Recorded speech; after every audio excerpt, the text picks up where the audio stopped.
My beloved child, before you hasten to take another step, I want you to quiet your heart and let the noise around you fall away.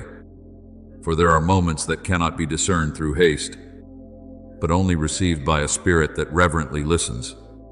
I am speaking to you of an hour not fashioned by human design, nor imagined by your emotions, but a moment inscribed within my intention long before you drew your first breath upon the earth. Do not treat it as a fleeting sign and allow it to pass through your life unnoticed. For what I am opening in this season is not a passing inspiration, but an appointed door. As it is written, to everything there is a season, and a time to every purpose under heaven. Ecclesiastes 3:1.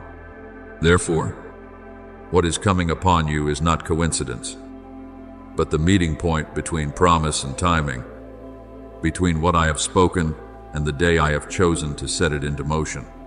For this reason, I am not calling you into fear, but into awakening. There were seasons when you were taught to wait, to take root quietly, to allow me to refine the hidden parts of you unseen by others. Yet there are also seasons when I command your soul to rise, to respond, to move in obedience without hesitation. This is one of those seasons. Do not mistake the previous silence for meaningless delay, for not a single day of your life has slipped from my hand. The years you thought you were being held back were the very years I was building endurance within you, discernment within you, and the depth required so that when the door opens, you will not enter as one impulsive, but as one prepared, as I have spoken through the prophet. For the vision is yet for an appointed time, though it tarry. Wait for it, because it will surely come. It will not delay. Habakkuk 2:8. This means that when I appoint my hour, no power can push it back, and no weakness in you can undo it, as long as your heart remains bowed before me. Do not think that what I am doing is merely adjusting a few outward details of your life. No, I am touching the foundation itself, altering your rhythm, separating you from old limitations and from the dust of weariness, delay, and self-doubt that once settled upon your vision. There were veils that obscured what I desired you to see, and old patterns of thought that caused you to hesitate before new doors. But now I am tearing away the former things, so that you no longer live confined within yesterday's narrow room. Remember that when Christ completed the work of redemption, it was not only an event upon the earth, but a shift in the spiritual order. Barriers that once divided no longer held the same authority. In the same way, limitations that once ruled over you will lose their dominion when you truly believe what I am now doing. For I am not the one who merely patches your life. I recreate it. And in the midst of this journey, let this word sink into the deepest place within you. Behold, I make all things new. Revelation 21:5. I do not only renew circumstances, I renew your heart, your vision, your response, and even the way you walk with yourself. Do you know why many souls stand before the day of open doors and yet still miss it? It is not because I have forgotten them, but because they have grown so accustomed to delay that when the appointed moment truly arrives, they no longer recognize the call. So today I remind you, do not slumber in the season I am awakening. Do not allow old disappointments to cause you to doubt the hand that is now at work. Do not say that you must see everything before you believe. For the just shall live by faith. Romans 1:17. And faith is not blind recklessness, but the opening of the heart to trust the one who sees what you cannot yet see. When I command you to stand firm, I am not telling you to become rigid, but to keep your heart rightly positioned, not retreating, not panicking, not running ahead of me, and not remaining stuck in stagnation. The holy urgency I place within you is not the frantic rush of the world. It is a sacred propulsion that lets you know this is no longer the time to waver between old and new, between fear and obedience, between the familiar and the call of destiny. Remember the story of the lame man who sat at the beautiful gate of the temple, a man who had lived for years, expecting nothing more than a few coins of mercy. Unaware that the day his life would change was already standing before him. Scripture tells us that Peter and John were going up to the temple at the hour of prayer, the 9th hour. And at that very moment, a man long confined to the margins was drawn out of his former destiny. He believed he needed money to survive another day. Yet what I had appointed to give him was far greater, the restoration of dignity, of movement, of position, and of praise. When Peter declared, "In the name of Jesus Christ, rise up and walk," the man did not merely stand upon his feet. He stepped into a life entirely different from the one he had known. Do you see? The hour of prayer became the hour of transformation. The place of begging became a place of testimony. And what seemed destined to repeat itself day after day was abruptly ended by the visitation of heaven. In the same way, there are areas in your life that have been framed by habits of defeat, by memories of sorrow, by lack or by shame.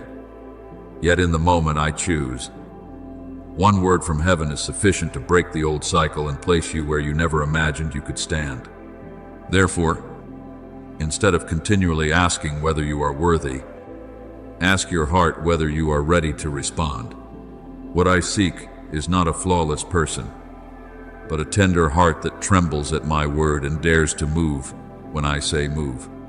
I do not require you to bring self-generated strength to prove yourself. I require surrender. For within surrender flows a power your own effort can never produce. Not by might, nor by power, but by my Spirit, says the Lord of hosts, Zechariah 4:6. So do not fear if you feel small before a great door. It is precisely when you recognize your insufficiency that there is room for my power to fill you. The greatest hindrance is not weakness, but clinging to the old simply because it is familiar.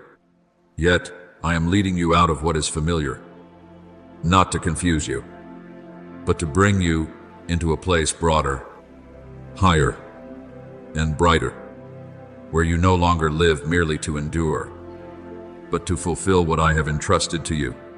So now, do not view this season as a heavy pressure, but as a glorious summons.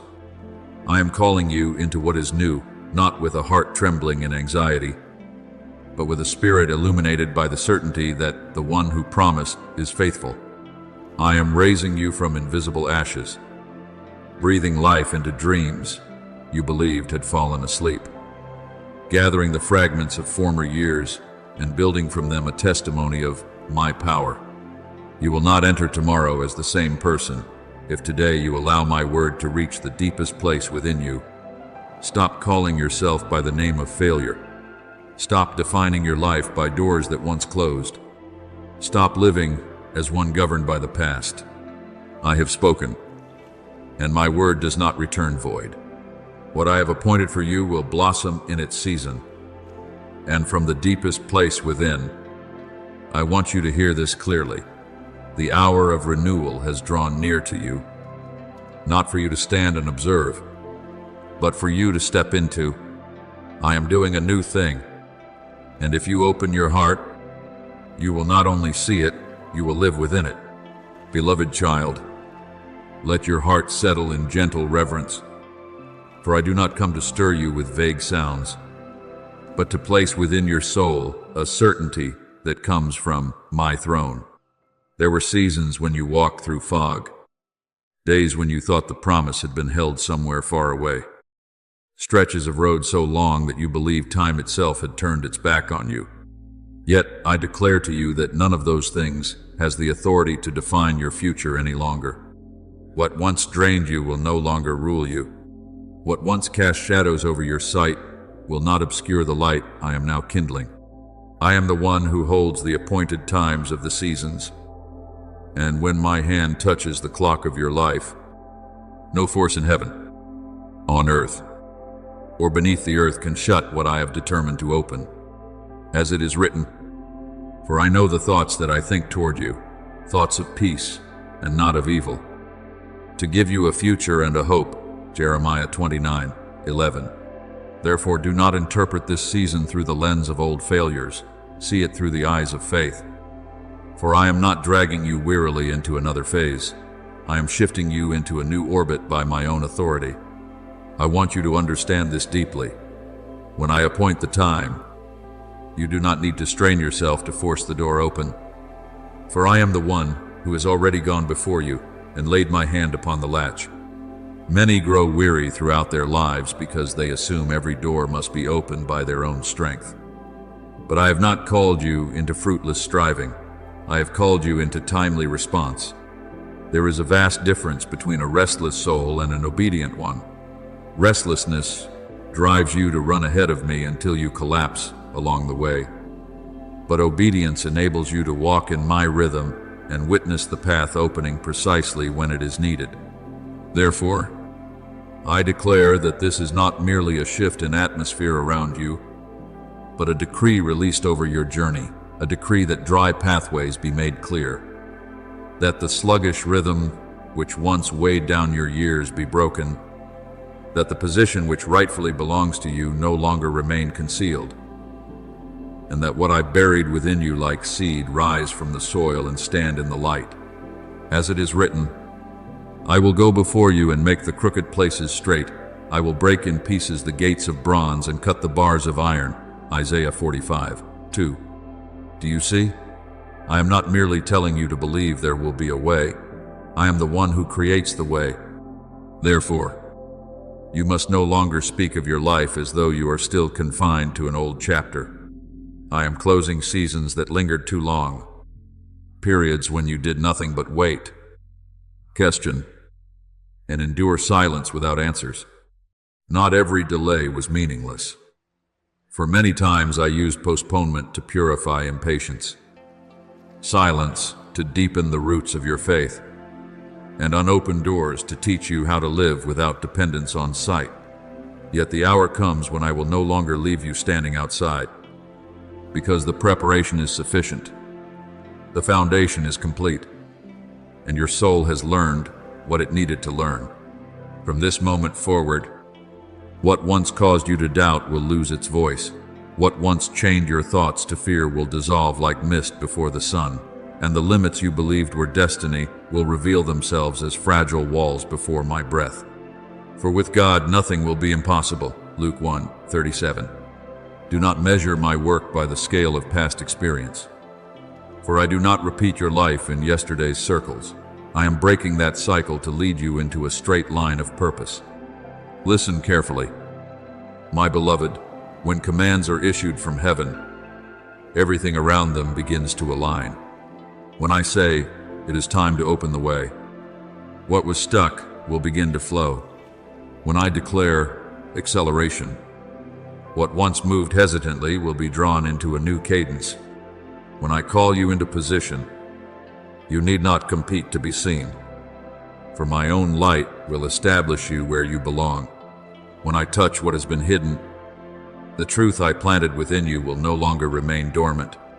The gifts you have carried without soil in which to bloom will find their appointed season, and the encounters ordained for you will not arrive as accidents, but as sacred arrangements. Heaven does not operate in chaos. All that I do moves in order. When I commission my messengers to move concerning your life, it is not to create spectacle, but to serve the purpose I wrote for you from the beginning. As the psalm declares, He shall give His angels charge over you, to keep you in all your ways. Psalm 91:11. Therefore, do not fear the changes that are coming, for they are not sent to cast you into confusion, but to set you firmly within the current I have ordained. I also want you to remember a story that few pause to consider, yet it holds a key for this very season. After the fire fell from heaven upon Mount Carmel, when falsehood was exposed and the people saw who the true God was, Scripture records that the hand of the Lord came upon Elijah, and he girded up his loins and ran ahead of Ahab to the entrance of Jezreel. 1 Kings 18:46. Reflect on that. A man did not run by ordinary strength, but because my hand rested upon him, he outran the king's chariot. This was not merely a miracle of the body, it was a sign of acceleration that comes from heaven. When my hand is upon you, you can go farther than your own strength would allow, reaching places you once believed you could never attain in time. Not so that you may boast of being faster than others, but so that you may know that when I appoint a time for you, I also grant the capacity suited to that time. You will not be left behind simply because former years moved slowly. If my hand rests upon you, I can turn what seemed like wasted years into the launching ground for a greater stride. I can cause a soul once covered in weariness to walk in clarity, confidence, and influence beyond anything it previously dared to imagine. Therefore, do not try to push yourself into the future through anxiety.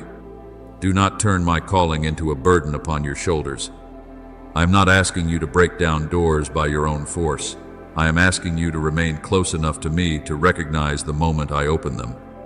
When I shift the dimension of time in which you are living, you will sense an inner change of rhythm before outward circumstances fully align. What once dragged will begin to move. What once operated within narrow limits will expand.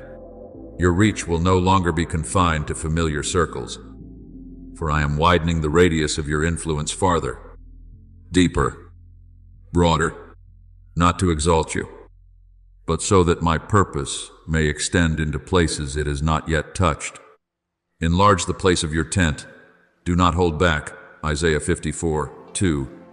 This is how I speak to your soul. Do not shrink yourself to the size of your past. Do not rebuild the walls I am dismantling. Do not measure tomorrow's field by yesterday's fear.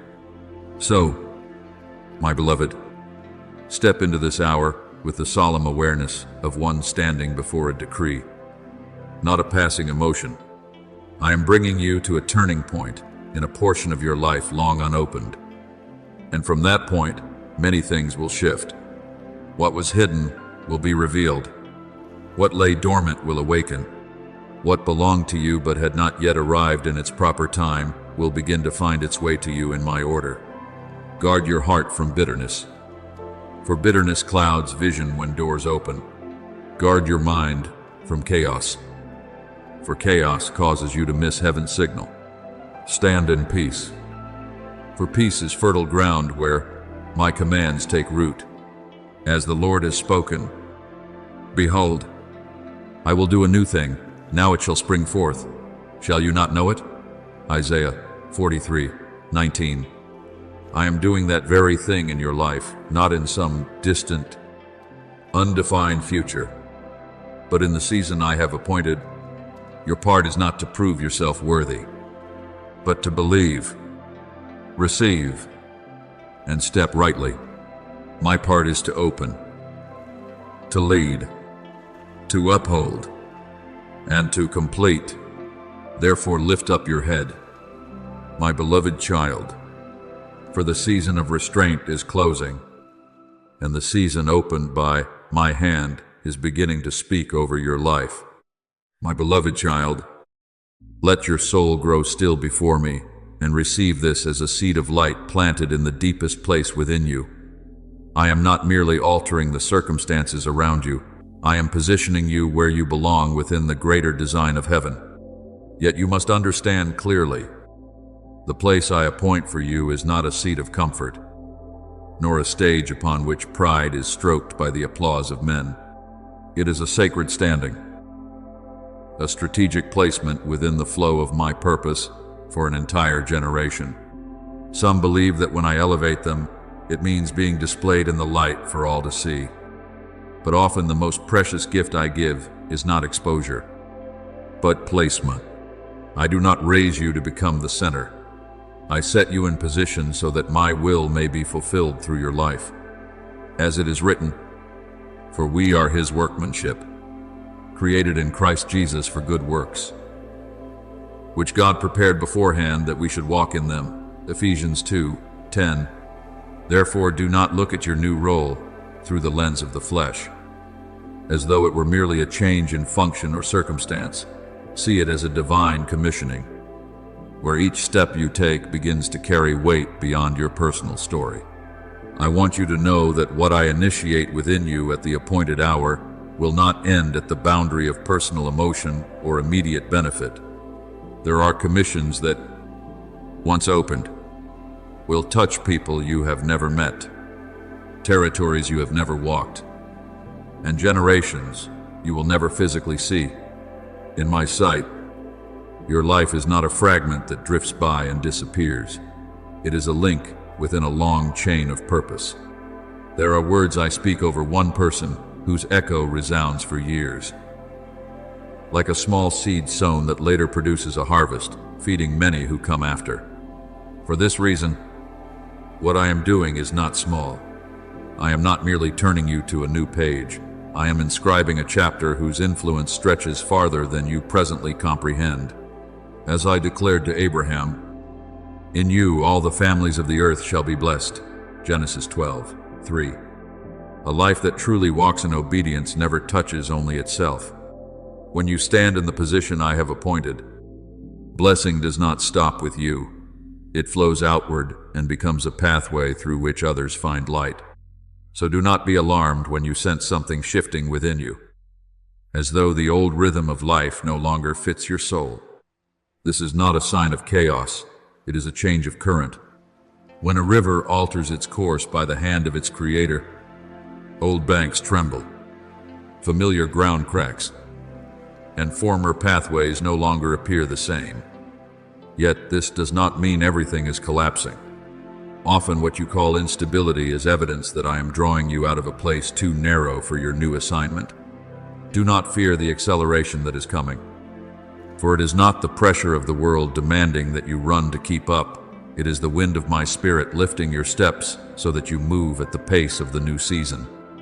The wind blows where it wishes, so is everyone who is born of the Spirit. John 3:8. You do not need to fully explain the wind before following its direction. You only need to know that if it comes from me, it will not tear you apart. It will carry you into the course I have ordained for you. I also tell you not to tremble before the new role, as though it were a heavy stone laid upon your shoulders. What I entrust to you is never a burden meant to crush an obedient soul. It is the true shape of the calling I placed within you from the beginning. For many years, you sensed that you were called, yet you did not fully understand what you were called to. There were quiet longings, holy stirrings, moments when your heart knew it could no longer remain confined within its former narrow frame, though you could not name what you felt. Today I tell you, that was the echo of the position I prepared for you. You are not becoming someone foreign to yourself. You are drawing nearer to the person I intended you to be. Before I formed you in the womb, I knew you. Before you were born, I set you apart. Jeremiah 1:5. Therefore, this new place is not unfamiliar in my sight. It is only new to your understanding. Remember Nehemiah, who did not stand in shining armor upon a battlefield, nor sit upon a throne for all to behold, but served quietly as cupbearer to a king in a foreign palace. His position seemed small, hidden behind the doors of power rather than displayed at its center. Yet it was there that I stationed him as a strategic point for the appointed hour of his people. When the time came, the sorrow over the ruined city ignited within him, and from a discreet servant I shaped him into a rebuilder of walls, a restorer of dignity, a leader who awakened the spirit of a nation. Had Nehemiah measured his life only by outward appearance, he might have believed it would circle endlessly within routine duties. But when he looked through the light I gave him, he understood that the palace was preparation for a far greater door. So it is with you. Do not despise what I am forming in secret, and do not belittle the position into which I am moving you, simply because it differs from human expectation. Many times, heaven's strategy is planted where men scarcely notice, and from that hidden ground the future of a generation begins to turn. Therefore, stop asking whether you are strong enough to carry what lies ahead, and begin asking whether your heart is supple enough to obey. In my design, readiness is more precious than display, and surrender opens more paths than fleshly confidence ever could. I do not require that you enter your new role with flawless appearance. I require that you step into it knowing your sufficiency flows from me. Those who wait upon the Lord shall renew their strength. They shall mount up with wings like eagles. Isaiah 40:31. When I command you to rise, I also empower your legs. When I call you to readiness, I am already adjusting your inner life. When I send you forward, the ground before you has been measured by my hand. Do not turn my summons into a private anxiety. Do not put on tomorrow's armor when I am teaching you today's step. Every command I give carries grace sufficient for its fulfillment. So now, my beloved, I speak with the solemn authority of the one who holds time and appoints seasons. Rise above every low thought that once caused you to shrink. Prepare your heart as one who stands before a true threshold. Move forward, not in the cry of fear, but in the calm assurance of one who has heard the Father's voice. What approaches is not chaos to consume you, but the right current to bring you into the right place. What increases is not pressure to suffocate you, but a holy wind lifting your steps into a new orbit. What opens before you is not a strange burden, but the position for which you were born. Therefore, do not bow to the feeling of smallness. Do not retreat because you believe yourself unready. If I have called you, the call itself carries the power to accomplish what it demands. Hear my words as a trumpet awakening your soul. Stand firm in faith. Prepare yourself as one set apart, and walk as one upon whom my hand rests. For your place is opening, and once you enter it with me, your life will no longer revolve in old cycles, but will move within the living purpose I have ordained for this generation. My beloved child, I do not come to you now as a trumpet resounding in the public square, but as a warm hand resting upon the weary brow you have carried for so long. I am still the one who speaks, and all creation responds. Still the one who holds time and appoints the seasons of your life. Yet in this moment, I draw near with a gentleness that heals. I desire not only to awaken your spirit, but to soothe it, not only to commission you, but to restore you. I know there are places within you that have waited so long that even hope learned to whisper instead of sing. There are chambers of your heart that have endured such extended silence that they scarcely dare to expect real change. But you must know this: I have never overlooked a single sigh you have breathed, never disregarded a dry season you have walked through, never dismissed the quiet fractures left by delay. As it is written, He heals the brokenhearted and binds up their wounds. Psalm 147:3. Therefore, when I call you into a new hour, I do not drag you forward like one urging an exhausted traveler.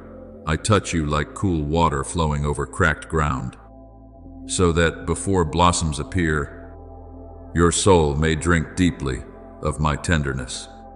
I have not trained you to become hardened like stone, nor refined you to strip away the softness that reflects heaven's beauty within you. What I am shaping is depth, stillness, radiance, and breadth inside your being. There are vessels that cannot receive new wine if they have become rigid with bitterness, sealed shut by hurt, or warped by prolonged waiting.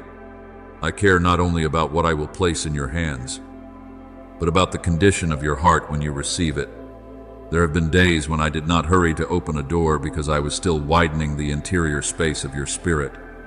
There were seasons when I withheld what you asked, not in neglect, but in preparation, so that when it arrived, you could carry it without losing peace.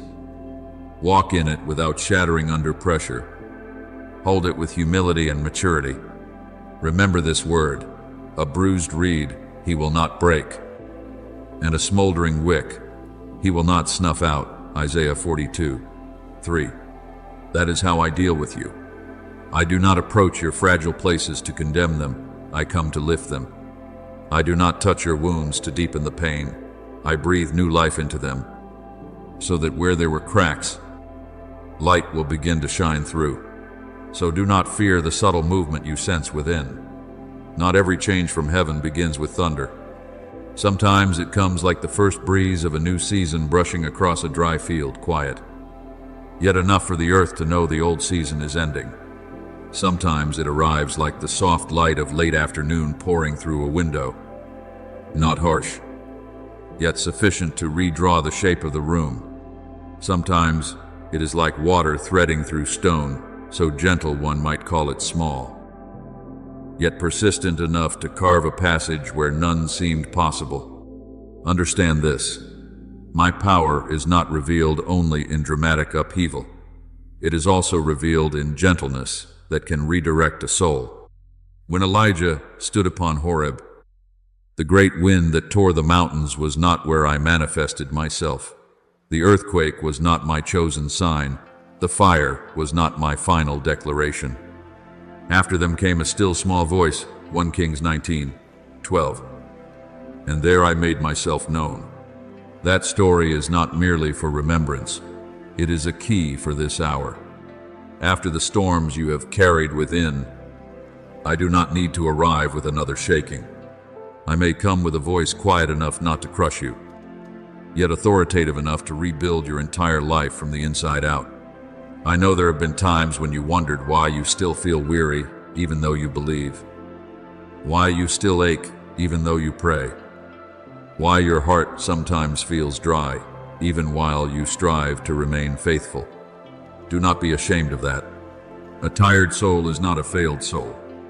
Often those who have walked with me the longest are the very ones I hold most gently, because they have carried much in silence. I have seen the moments when words would not come. I have seen the afternoons when your spirit sank low like fading light along an empty porch. I have seen the nights when you still turned toward me, yet inside you scarcely had strength left to burn. And I declare that I do not rebuke you for being weary. I only invite you to release the strain of self-effort and relearn the rest found in me. Come to me, all who labor and are heavy laden, and I will give you rest. Matthew 11:28. That promise is not addressed to some distant crowd. Today, I speak it personally to you. Rest does not mean abandoning the journey.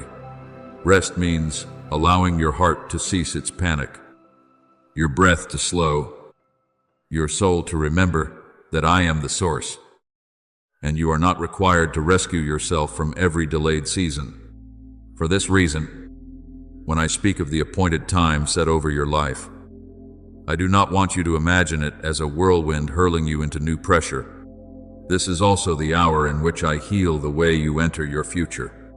I do not only open doors before you, I cleanse the dust of former corridors still clinging to your memory. I do not only call you forward, I lift from your shoulders the weight of days that once caused you to doubt your worth. Many step into a new season while still carrying the wounds of the old, and so they cannot fully receive what is new because they fear it will disappear. I do not desire that for you. I want you to move like water flowing from a deep spring, quiet yet certain, like dawn that does not wrestle with the night, yet steadily causes darkness to retreat, like a tender branch after winter. Not loud yet undeniable proof that life has returned. Those who wait upon the Lord shall renew their strength. Isaiah 40:31. New strength is not only strength to run farther, it is strength to trust again, to soften again, to open your heart again after seasons that tempted you to close it. So, my beloved, do not fear if you have felt more sensitive, more reflective, more easily moved by my voice lately. This is not weakness. It is the shedding of hardened layers so your heart may live again. I am making your soul like soil after the first rain of the season, no longer brittle, no longer cracked, but tender enough for my seed to take root. I am making your inner life like a lake at dusk, no longer stirred by every noise. but calm enough to reflect the heavens. I am causing my voice within you to become like water through stone, unforced, unshouted, yet unstoppable. And within this gentleness, the prophetic authority of the appointed hour remains intact. I am still the one who sets the day, the hour, and the season over you. I am simply allowing you to feel that the same hand that can part seas is the hand that wipes tears. The same voice that commands doors to open wide is the whisper that steadies your trembling soul. Therefore, lay down unnecessary defenses and allow your heart to be healed, even as you are called forward. For I am not only preparing you for the great door ahead, I am preparing your heart to cross its threshold while preserving the holy softness that makes you truly mine. Now, in this stillness, filled with light, I want you to receive one final truth. You have not been left behind. You have been kept warm for the proper time.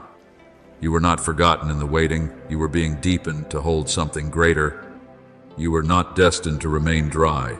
The spring has been finding its way back within you. And when I cause the new portion of your life to begin moving, it will come not only with the command of the one who governs time, but with the gentle breath of a father over his beloved child. So, remain seated a little longer in my presence, allowing your heartbeat to relearn the rhythm of peace, your breathing to relearn the cadence of trust, your soul to remember that heaven's power does not only lift you upward, it gathers you close. From that place, when I call, you will rise not as one who merely survived a storm, but as one healed by the very one who walked with you through the longest night. My beloved, let me place this image within you slowly. Like a slant of evening light leaning through a window, your soul is like a garden that has passed through many seasons of weather and many seasons of tears. There were beds of flowers that once burst forth so beautifully that even you were surprised by what I had planted within you. Stretches of soil once tender and green, convincing you that everything would continue to grow in peace. Yet there were also corners that dried quietly beneath the heat of waiting. Vines of fear that crept across places meant to remain free. Shadows cast by unanswered prayers and unresolved questions. Through the years, you have tried to tend that garden with your own hands, pulling weeds, turning soil, preserving what remained alive, and at times, you reproached yourself for the tangled places, the barren patches, the areas that did not bear fruit as you hoped. But hear this clearly. I have never looked upon your garden with condemnation. I see it as the gardener sees it, aware of every layer of earth, every hidden root, every seed buried so deeply that even you forgot it was there.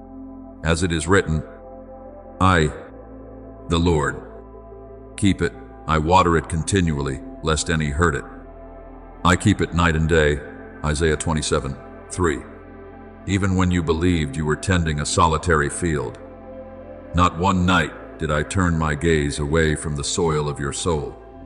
What I now release upon you is not a violent storm to frighten you, nor a torrent meant to sweep away what remains fragile.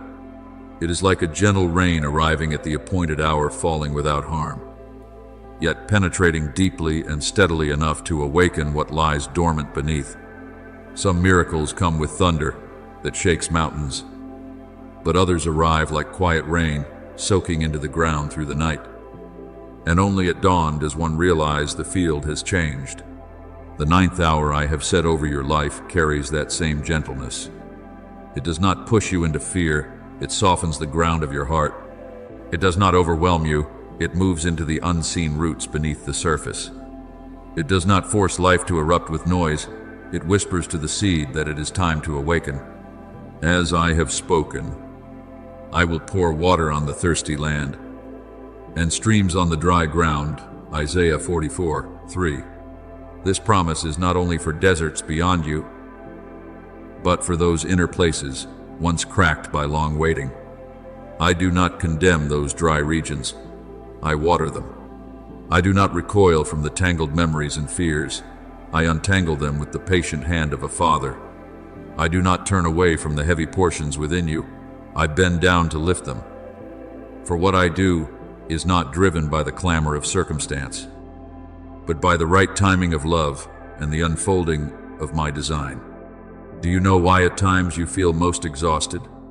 It is not only because the journey has been long, but because you tried to be the sole gardener of your own soul.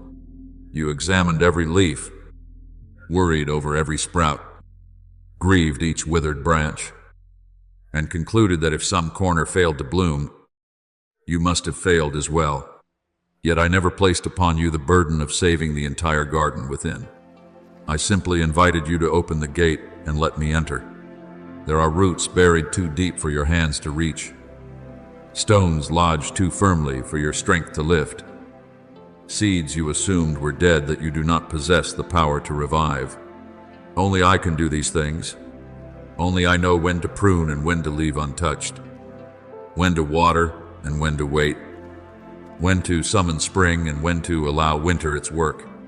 He determines the number of the stars. He calls them each by name. Psalm 147:4. If I remember every star in the heavens, would I forget a single fragile shoot within your heart? So stop judging yourself with the harshness born of fear. Unopened buds are not proof of worthlessness. Sometimes they are simply waiting for their appointed season, and that season is nearer than you imagine. Let me remind you of a story whose beauty many overlook. When dispute arose over whom I had chosen, Moses was instructed to place the staffs of the tribes before me in the sanctuary. Each staff was merely a dry branch, severed from its root, lifeless by every human measure. Yet by morning, Aaron's staff had not only sprouted but blossomed and borne almonds. What seemed impossible occurred in the silence of the night, not by human hands, but by the power of the one who chooses and gives life. Do you see? I am the God who makes dry wood bud, who turns what appears finished into living evidence of my selection. There are areas within you that you have labeled late, ruined, beyond hope. I do not name them as you do. If my hand rests upon something, it can break forth even where only barrenness was expected. Therefore, do not be ashamed of what once withered in you. I do not use that withering as a sentence. I use it as the stage upon which my restoring power becomes unmistakable. And my beloved, when my gentle rain begins to fall, life does not always appear instantly on the surface. Sometimes roots awaken first. Sometimes the soil must soften. Sometimes hardened layers must gradually dissolve. Sometimes the weeds of anxiety must be pulled up handful by handful. This does not mean nothing is happening. It means much is occurring beneath what your eyes can see. A seed buried in darkness is not dying. It is preparing for a new form. Those who sow in tears shall reap with songs of joy. Psalm 126:6. I know you have sown through tears, remained faithful in seasons without visible fruit, continued praying when echoes seemed silent. I have seen it all. Not one tear has fallen uselessly upon my ground. Many times those very tears became the first moisture that softened soil you thought had sealed shut forever. So I invite you to stop viewing your soul as a flawed structure deserving rebuke, and begin seeing it as a garden tended by the one who knows which season belongs to which plant, what light each tender shoot requires, how much water each type of soil can bear. You need not panic because everything does not bloom at once. In my garden, some flowers open at dawn. Others release fragrance at dusk. Some seeds lie still through cold months and then suddenly rise when the appointed rain touches them. I do not measure life by human speed. I measure it by perfect timing. He has made everything beautiful in its time. Ecclesiastes 3:11.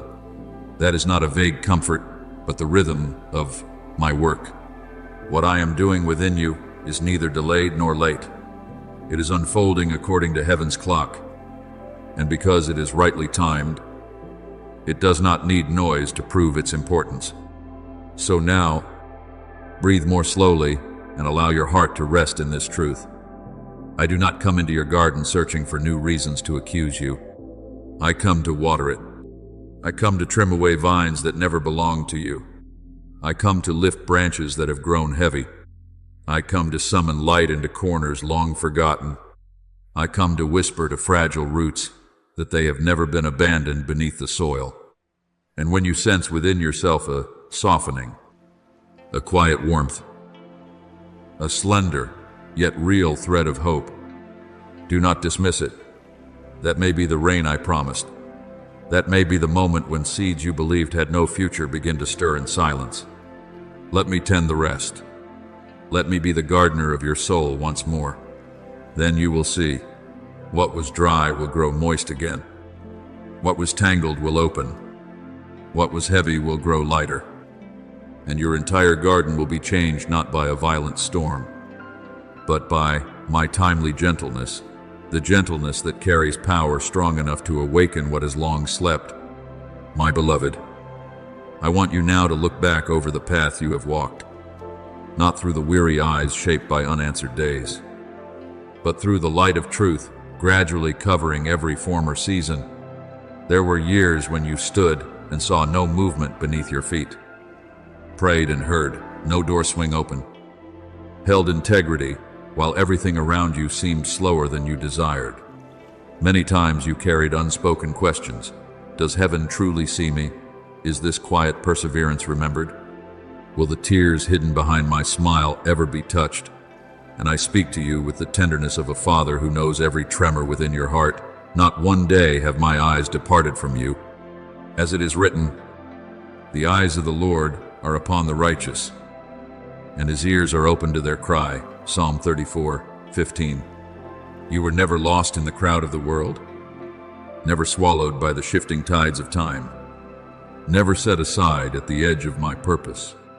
Even when you could not discern my footprints beside yours, I was there, silently bearing what you believed you carried alone.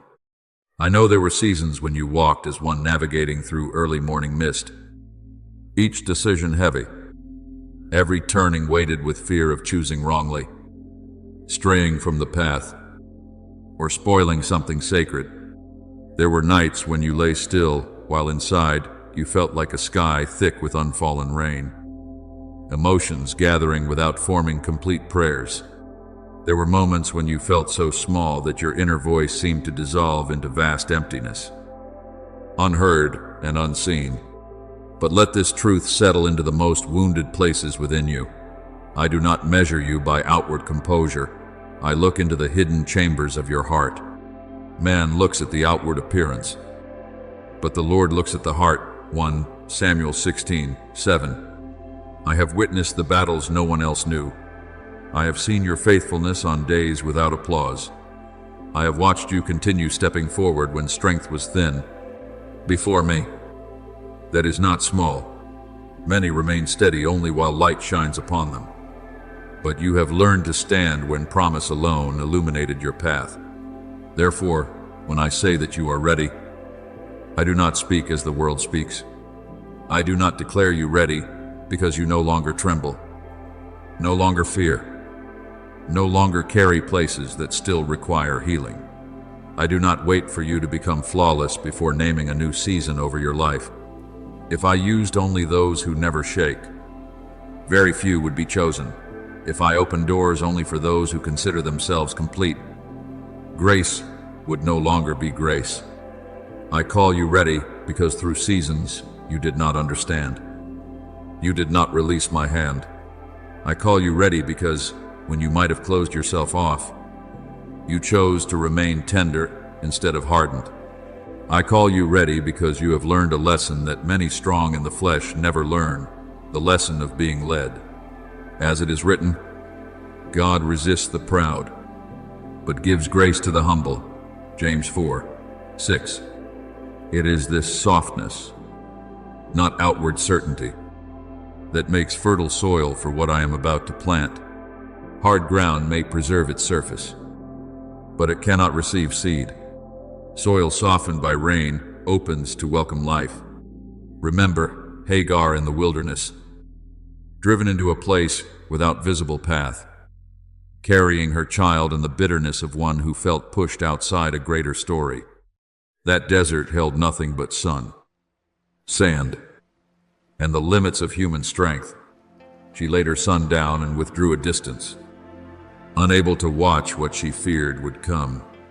It was the picture of a soul at its end, a heart that could do nothing but weep. Yet in that place, when every visible hope appeared sealed, I called to her from heaven and opened her eyes to see a well nearby. She named me El Roy, the God who sees, because she realized that even in the wilderness, she was never invisible before me. My beloved, that story is not merely an ancient memory, it is testimony for you today. There have been seasons when you, too, sat in a desert of unanswered questions and wondered whether you had been forgotten. But I remain El Roy, the one who sees. I see before you speak. I see when you can only sigh. I see even when your faith feels incomplete. And if I opened a well for Hagar in the wilderness, I know how to open a spring for you in the place you once thought was only barren ground. So stop interpreting your tender heart as weakness. The world teaches that survival requires hardness, walls, and stone-like defenses to avoid further pain. But I did not create you to become cold stone. I formed you to be soil that receives rain, a garden that bears fruit, a heart that responds when I touch it. A wounded soul that remains soft before me is more precious than a soul that believes itself strong, yet has sealed every entrance. What pleases me after all these years is not that you never grew weary, but that in your weariness you did not choose bitterness as shelter.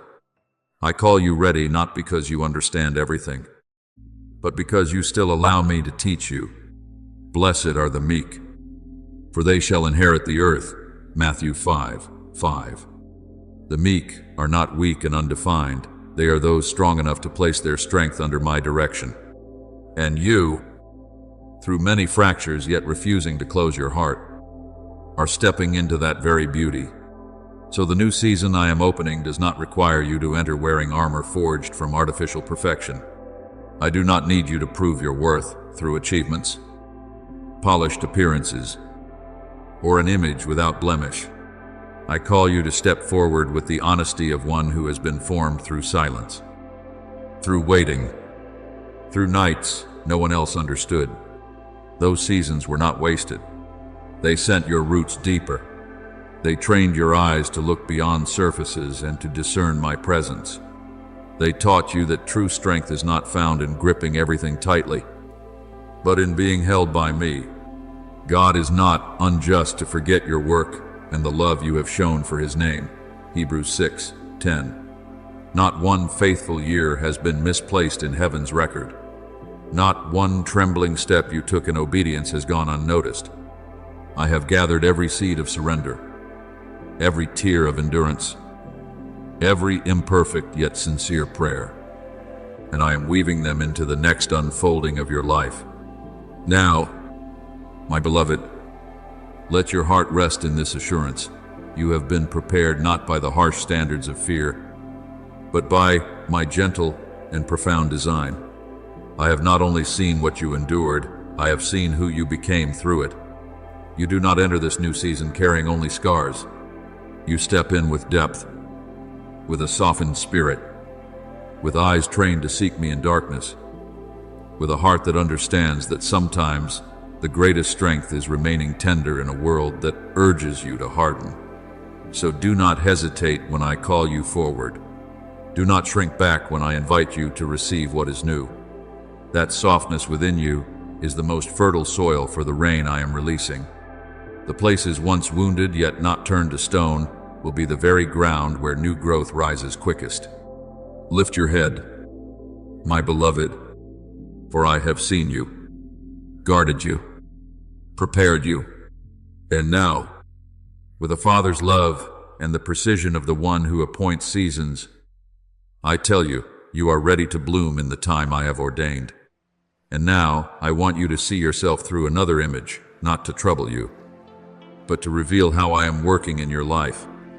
You are like a vessel that has weathered many storms and was drawn ashore for rest. To outside eyes, the hull appears intact, standing quietly as though nothing remarkable has occurred. But I know every fiber within the marks left by wind, the fatigue from long voyage, the grooves carved by night spent resisting the pull of sinking. I do not deny those marks. I see them. I understand them. I do not regard them as signs of ruin, but as testimony that you have traveled farther than you realize. When you pass through the waters, I will be with you, and through the rivers, they shall not overflow you. Isaiah 43:2. If you crossed former waters, it was because I was there. Even in moments when my presence felt distant to you, I do not come to you with a whistle of urgency, driving you back into the sea at once. I am not one who tests you by casting you again into storms, while the wood of your vessel is still drying from the last waves. My call is first an announcement that the waters have risen, not waters of frenzy, but waters of appointed time, not waves of panic, but the current of the right season. You are not required to drag the heavy hull of your life across hardened sand by strained willpower. You do not need to prove you are strong enough to sail again. When I decree that the waters rise, the waters themselves will lift you. When I move the tide, the current will slip beneath your keel, gently separating you from the ground that once held you in place. As it is written, the river of God is full of water, Psalm 65:9. That river does not only nourish fields, it also lifts what has rested too long on shore. I do not force you from the sand by pressure. I soften the sand with water. I do not pull you with ropes. I raise you with the tide. And when you feel the first movement beneath you, do not fear. It is not the trembling of danger, it is the lifting of right timing. My beloved, what I require from you in that moment is not muscular strength, but the softening of trust. The vessel need only yield to the water, not resist, not clutch the shore out of fear of leaving what is familiar. Often what keeps you stranded is not the sand beneath, but the reluctance to depart from shallow safety.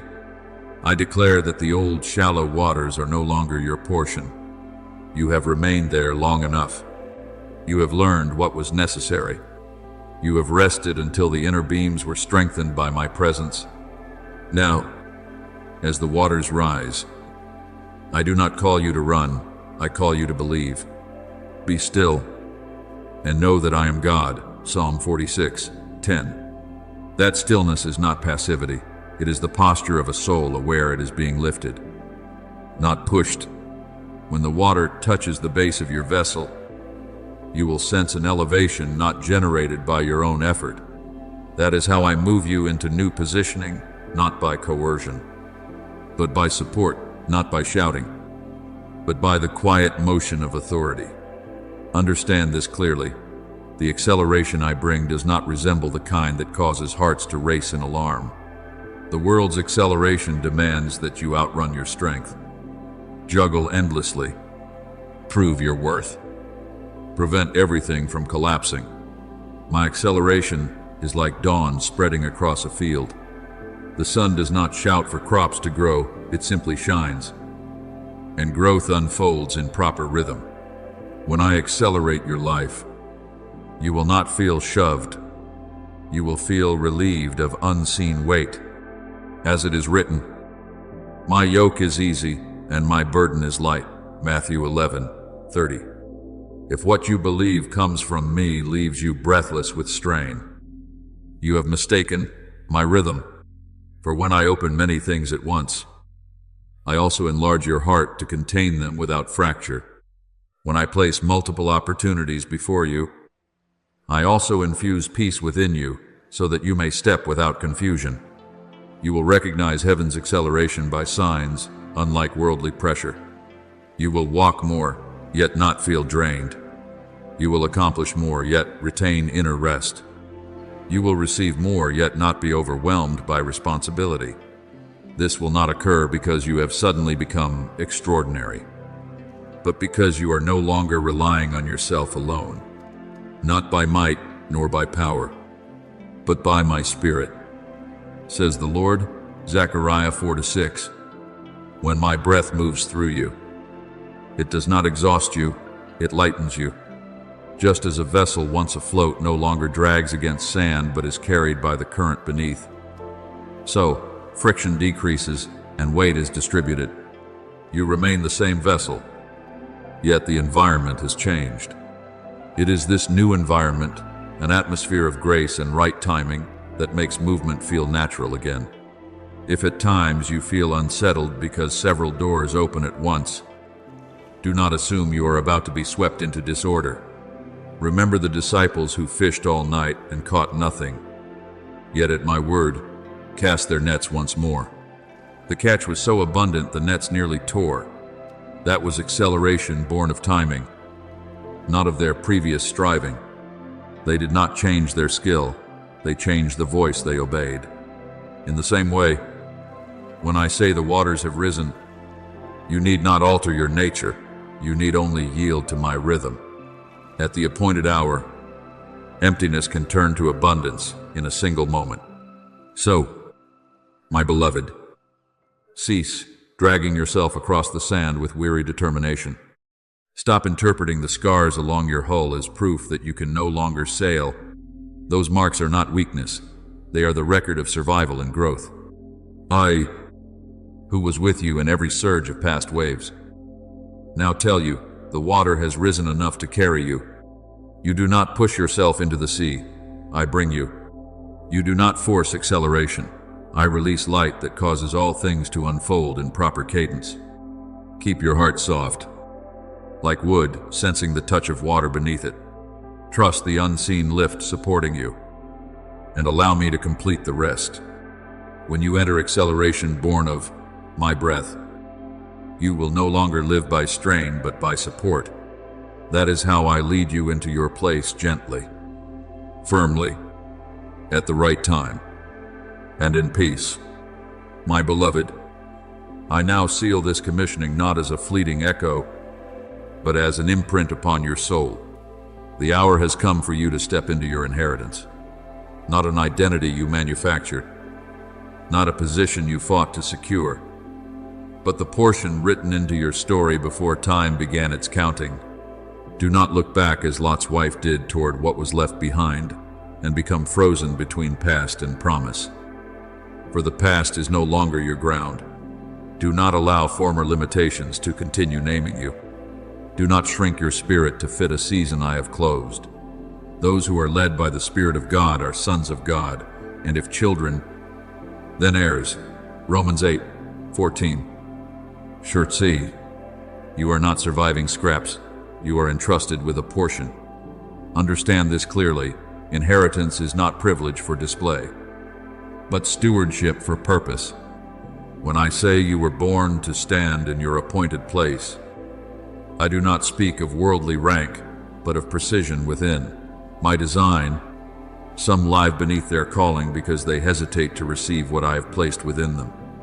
They reduce themselves to fit former expectations, to avoid discomfort, to escape the weight of assignment. But you were not formed to hide behind others. You were not shaped to follow worn paths indefinitely. You were crafted to step first where I open the way. Be strong and courageous, for you shall divide this land as an inheritance. Joshua 1:6. I spoke that to Joshua when he stood at the Jordan, facing the memory of a previous generation and the uncertainty of a waiting people. He was not called to repeat Moses, he was called to lead into promise. Likewise, you were not born to linger in yesterday's shadow. You are called to cross the boundary and claim the ground I have prepared. You will open the way first for yourself, because often the greatest barrier is not external but internal. When you dare to believe that I have truly placed you within your inheritance, you will stop diminishing yourself out of fear of failure. When you receive the authority I entrust to you, you will no longer seek permission from fear in order to move forward. Authority is not domination over people. It is governance of your own soul in my light. It is the capacity to bring order into chaos and peace into confusion. I have given you authority, Luke 10:19. That authority is not for self-exaltation. It is so you may tread upon what once trampled you. When you stand firmly in what I assign, the generation after you will walk upon ground already cleared. The souls I send to you will discern the path more clearly because you dared to take the first step. The spiritual territories entrusted to you will no longer remain barren, for someone has accepted the responsibility to tend and guard them. Remember David when he was still a shepherd boy in the wilderness. He did not call himself king. He was faithful over a small flock. Yet when my appointed hour arrived, he could no longer remain among the sheep. The oil poured upon his head was not ornamental. It announced transition. Though Goliath still stood before him, though mockery echoed around him, though years of waiting lay between anointing and throne, David did not return in his heart to his former identity. He knew who he was before me. In the same way, my beloved, there may still be challenges ahead, but do not let them erase the seal I have placed upon you. You were not born to live under the definitions of others. You were born to stand within my affirmation.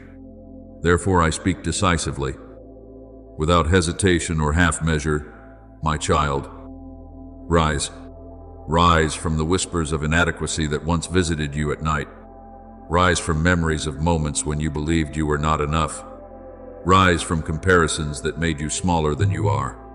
Step into your inheritance, not as one who seizes, but as one who receives what has been promised. Operate in authority, meaning live with the awareness that each decision you make carries the weight of purpose, that every step you take may open a path for another. Live as one called by heaven, not as one driven by circumstance. Become a forerunner, not to secure remembrance, but because you are faithful to what I have entrusted. Do not look back. Do not doubt. Do not shrink yourself. Before you lies the land of promise. Behind you rests a completed season. I stand before you to open the way, behind you to guard, and within you to strengthen. Now, as you hear my voice within your soul, respond with movement, not words alone. Inheritance is not lived in theory, but in steps taken. I have spoken, and my word over you will not return empty. Thank you for listening to this message. Know this, you are not merely an audience, you are chosen to live daily in the presence of the Word of God. Do not forget to subscribe and turn on the notification bell so you will not miss any spiritual message. Amen. My beloved child, listen to me with the deepest part of your soul, for there are truths that are not perceived by the eyes nor explained by the intellect, but are engraved within the depths of the Spirit. I want you to understand that the great turning point in your life does not arrive when the ground trembles or the sky flashes with light, but when the invisible wind shifts according to my will.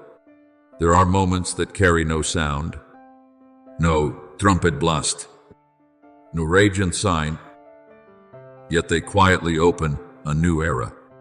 It is like the hour before dawn, when the horizon has not yet blushed with light, yet the darkness has already begun to withdraw, and the morning has set out from a place you cannot see. He changes times and seasons. He removes kings and sets up kings. Daniel 2:21. And such a change of season does not wait for human agreement, but flows from my eternal purpose. I often begin what is new with a gentle touch. Before you see a door swing open, you will feel your heart grow lighter before circumstances visibly shift. A hope without a clear source will rise within you like an underground spring. That is how I signal to you that I am at work. The wind blows where it wishes, and you do not know where it comes from or where it goes. John 3:8. And in the same way, my movement is not confined by your understanding. You may not yet see the rain, but I have already sent moisture into the soil. You may not yet hear thunder, but I have gathered the clouds above. What I accomplish in stillness is no less powerful than what I perform in the midst of a raging sea. There are seasons when you believe you are standing in the same place. Yet in truth, you have crossed into new territory. Change is not always announced with explosion or spectacle. Often it is like a seed quietly splitting beneath the earth. No one applauds that hidden moment. Yet that moment determines the harvest to come. The seed sprouts and grows, though he does not know how. Mark 4:27. Do you see? Life begins where your eyes cannot observe. Therefore, do not wait for dramatic signs to believe that I am moving. Let your soul discern the shifting rhythm of heaven, even within the silence. I remember the account of Elijah on Mount Horeb. After the days of windstorm, earthquake, and fire, I was not found within those dramatic displays. Yet when a gentle whisper passed by, Elijah perceived that I was there. My presence does not need spectacle to prove its authority. In the same way, when I lead you into a new season, I do not always shake everything around you. I simply touch your heart. And when your heart changes rhythm, all else will follow. Do not mistake silence for absence. There are works I accomplish in secrecy that become the very foundation for the greater things you will later witness. You often search for signs with your eyes, but I desire that you learn to discern with your spirit. Before the sea parted for the people of Israel, before Joshua stepped into the promised land, promises had already been planted in their hearts for many years. Be strong and courageous, for the Lord your God is with you. Joshua 1:9. The shift began with my words spoken into their minds long before their feet touched new ground. In the same way, I have already whispered to you about what you are about to enter, even though you have not yet seen it take form. Remember Naaman, a commander of great authority yet afflicted with leprosy. He expected a dramatic miracle, a grand display of power. Instead, I instructed him quietly to go down to the Jordan and wash 7 times. In that simple and unremarkable act, healing came. Do you see? My greatest works are often hidden within simplicity. The movement of heaven does not always align with human expectations. Yet when you obey in what seems small, I unfold what is great. Beloved, when I change seasons in your life, the first thing you will sense will not be explosive strength, but an unusual peace, the peace of God, which surpasses all understanding, will guard your hearts and your minds. Philippians 4:7. That peace is the sign that the wind has shifted. It is like parched soil suddenly sensing moisture seeping into its fibers. Even while the sky above still blazes with heat, your soul will know before your eyes can confirm. This is my gift to you, so that you will not be unsettled when circumstances do not immediately reflect what I have already begun. Do not fear quiet seasons. Do not assume that because you see no outward movement, I am inactive. Such seasons are when I reposition you. I arrange details you cannot perceive. I realign connections. I open doors from afar long before you approach them. The Lord goes before you, He will be with you. Deuteronomy 31:8. You never step into a new season that I have not already prepared. Therefore, when you sense a subtle shift in your spirit, when you find yourself no longer bound by old anxieties, when faith rises without visible evidence, know that I am redirecting your path. Do not wait for thunder to believe. Believe in the whispering wind. Do not wait for the sea to part before you move. Move when I speak, for it is within peace that I exercise absolute power. And when you look back, you will realize that everything began to change in the very moment you simply sensed the faintest stirring, yet it came from heaven. My beloved child, incline your heart toward me, for there are words that do not come to frighten you, but to awaken you from hesitation There is a moment I appointed long before you knew you existed. And when that hour strikes, no latch will be able to hold the door shut. No darkness will be thick enough to conceal what I bring into the light. What I open, no one can shut. And what I shut, no one can open. Revelation 3:7. What was once sealed will unfold like a bud meeting the sun. What was hidden in silence will step into the open square. What was restrained will move forward without resistance. You may have believed that you needed greater strength, greater ability, or better circumstances to reach the inheritance promised to you. But I tell you the truth, the decisive factor is not in your hands, but in my intention. When I choose, no one can rewrite it. When I appoint the time, no one can delay it. When I call your name, no voice is powerful enough to erase you. Do not confuse the urgency of this hour with human pressure. I do not drive you by fear. I awaken you through precision.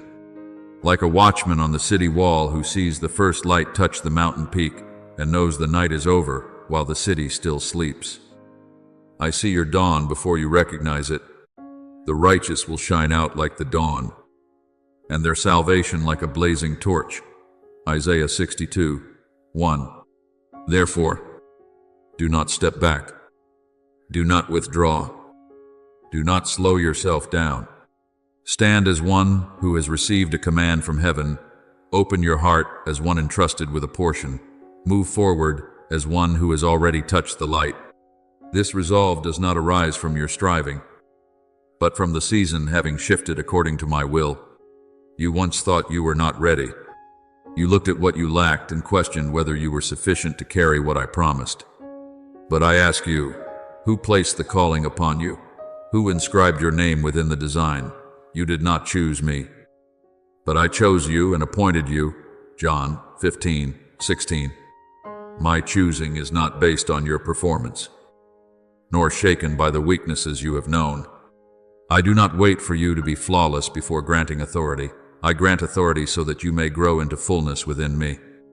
And once I have set my seal upon you, no circumstance can erase it. Remember Esther, the orphaned girl who entered a palace within a powerful empire. She did not seize the throne for herself. She was positioned at the appointed time. When danger threatened her people, Mordecai said, "Who knows whether you have come to the kingdom for such a time as this?" Esther 4:14. Do you see? My timing does not arrive by accident. It ripens according to a design woven long beforehand. Esther did not step forward by her own force. She moved within an arrangement already prepared. In the same way, you do not enter this hour because you forced a door open, but because I turned the key long ago.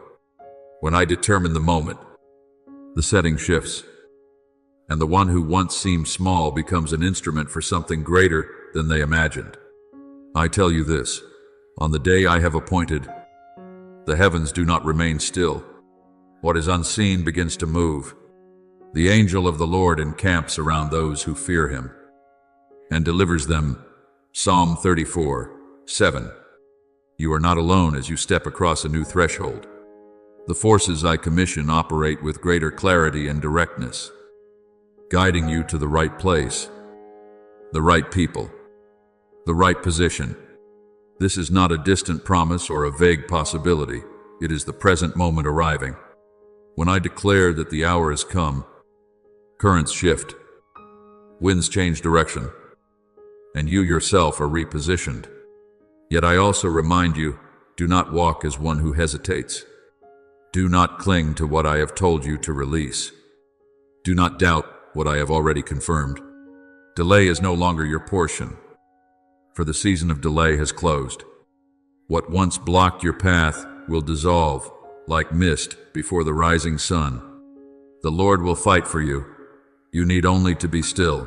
Exodus 14:14. You are not required to move mountains by your own strength. You are only called to stand where I have placed you. When the Israelites stood before the Red Sea, they had no bridge, no vessel, no escape plan. But when I spoke, The waters parted not because they were powerful, but because the appointed time had arrived. Therefore, beloved, receive this hour with wholehearted trust. Let your heart open like a door whose bolts have just been removed. Let your steps be firm like one who knows they are being led. I am not saying perhaps, nor someday. I am saying now, when I call your name in the appointed hour, no one can conceal you. No one can slow you. No one can obstruct what I have decreed. The decisive factor does not lie in your effort, but in my intention. And when you look back, you will understand that all your waiting was preparation for this precision. The days that seemed delayed were the days I was arranging every detail. The moments you thought you were restrained were times I was protecting you from stepping out of rhythm. Now that I declare the time ripe, you no longer need to chase the future. You simply need to step into it. For when I determine the hour, the heavens shift. When I open the door, the path becomes clear. When I call, you are established. And in that transformation, you do not merely enter a new season, you become a new person within me. My beloved, when you look back upon the paths that felt covered in thorns, you will see something astonishing. The very place where you thought you were about to break was where I was quietly laying your strongest foundation. The growth of your soul was not born in days of warmth and ease, but in long nights when you held yourself upright by a thread of faith. I never took my eyes off you in those hours. When you sat in silence at your desk, burdened by unanswered questions. When you opened your eyes each morning with a heaviness pressing upon your heart, I was there. I will never leave you nor forsake you. Hebrews 13:5. Not a single sigh escaped you without my hearing it. Not a single tear fell without my counting it. You believed you were alone. Yet I was building within you a structure the world could not see. I know there were nights when you clung to only the faintest glimmer of hope, a fragile thread of faith keeping you from surrender. And within that very smallness, I was accomplishing something vast. My power is made perfect in weakness, 2 Corinthians 12:9. You believed you were growing weaker, yet in truth, you were being strengthened. Each time you chose what was right while your heart was weary. Each time you continued forward, though, your legs trembled. I added another beam to the inner framework of your spirit. That structure was not formed in applause, but in the quiet endurance of faithfulness. When the new season unfolds, you will not collapse under its weight, because the sinews I formed within you were tempered in the fire of testing. There were seasons when you felt buried, like a seed hidden beneath heavy soil, without light, unseen and unrecognized. You wondered whether I had forgotten you amid the countless movements of life. But I tell you now, you were not hidden to be neglected. You were hidden to be preserved. Unless a grain of wheat falls into the ground and dies, it remains alone. But if it dies, it produces much fruit. John 12:24. The seed must remain in darkness before it reaches the light. Roots must deepen before the trunk can rise. You did not perceive that preparation.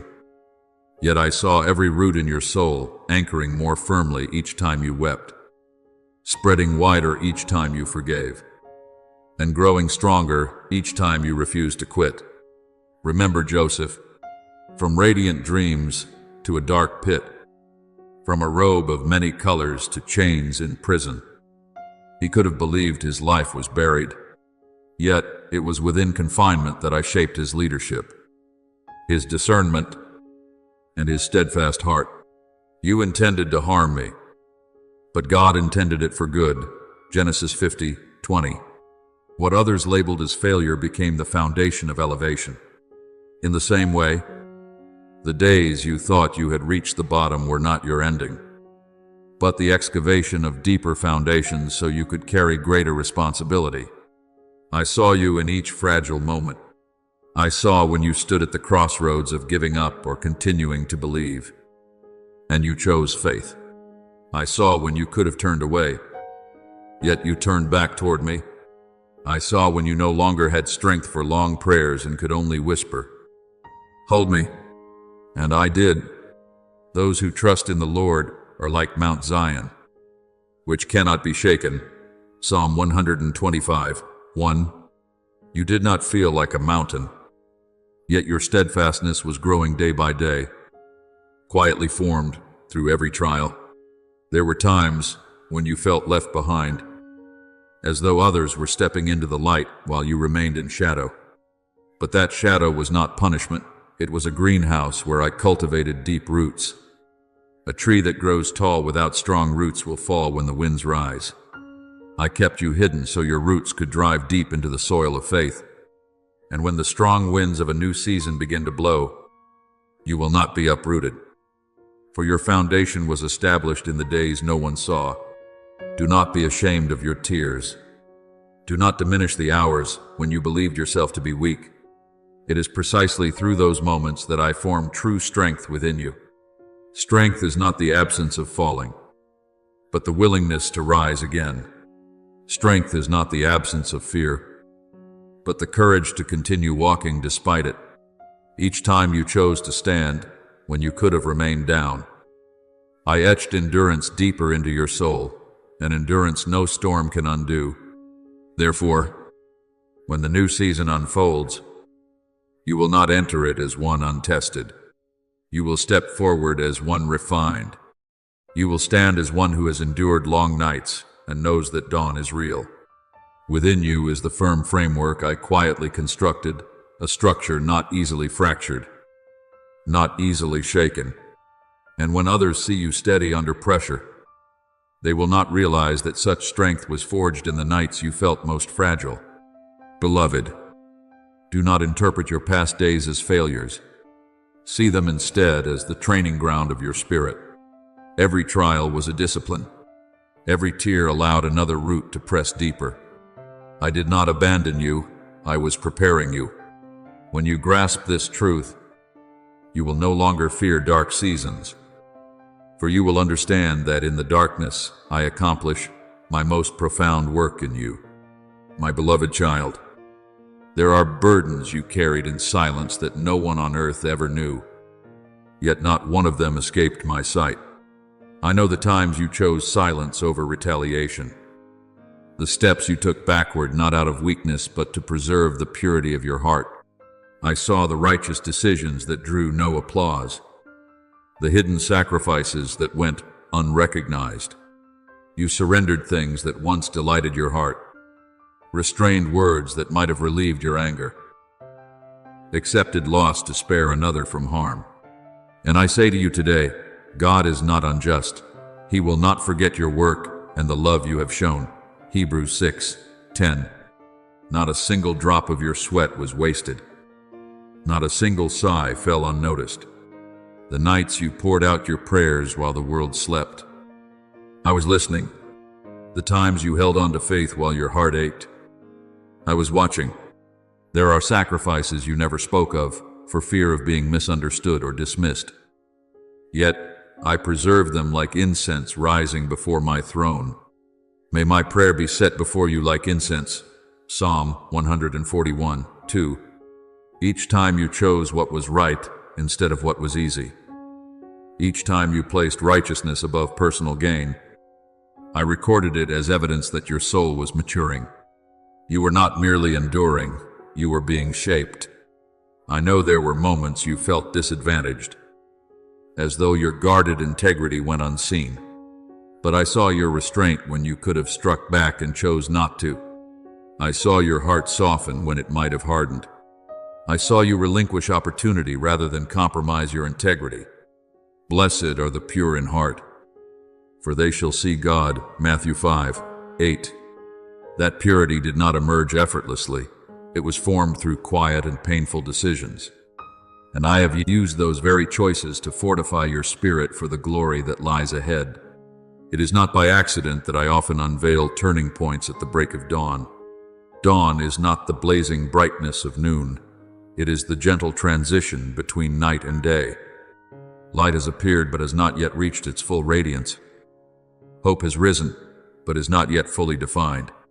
That moment mirrors your own soul. You have passed through enough darkness to cherish the light. You have been softened through trial so that you can receive what is new without arrogance. You have learned how to wait without losing the sincerity of your heart. Weeping may endure for a night, but joy comes in the morning. Psalm 30:5. That morning does not arrive by chance. It is the fruit of a long night you faithfully endured.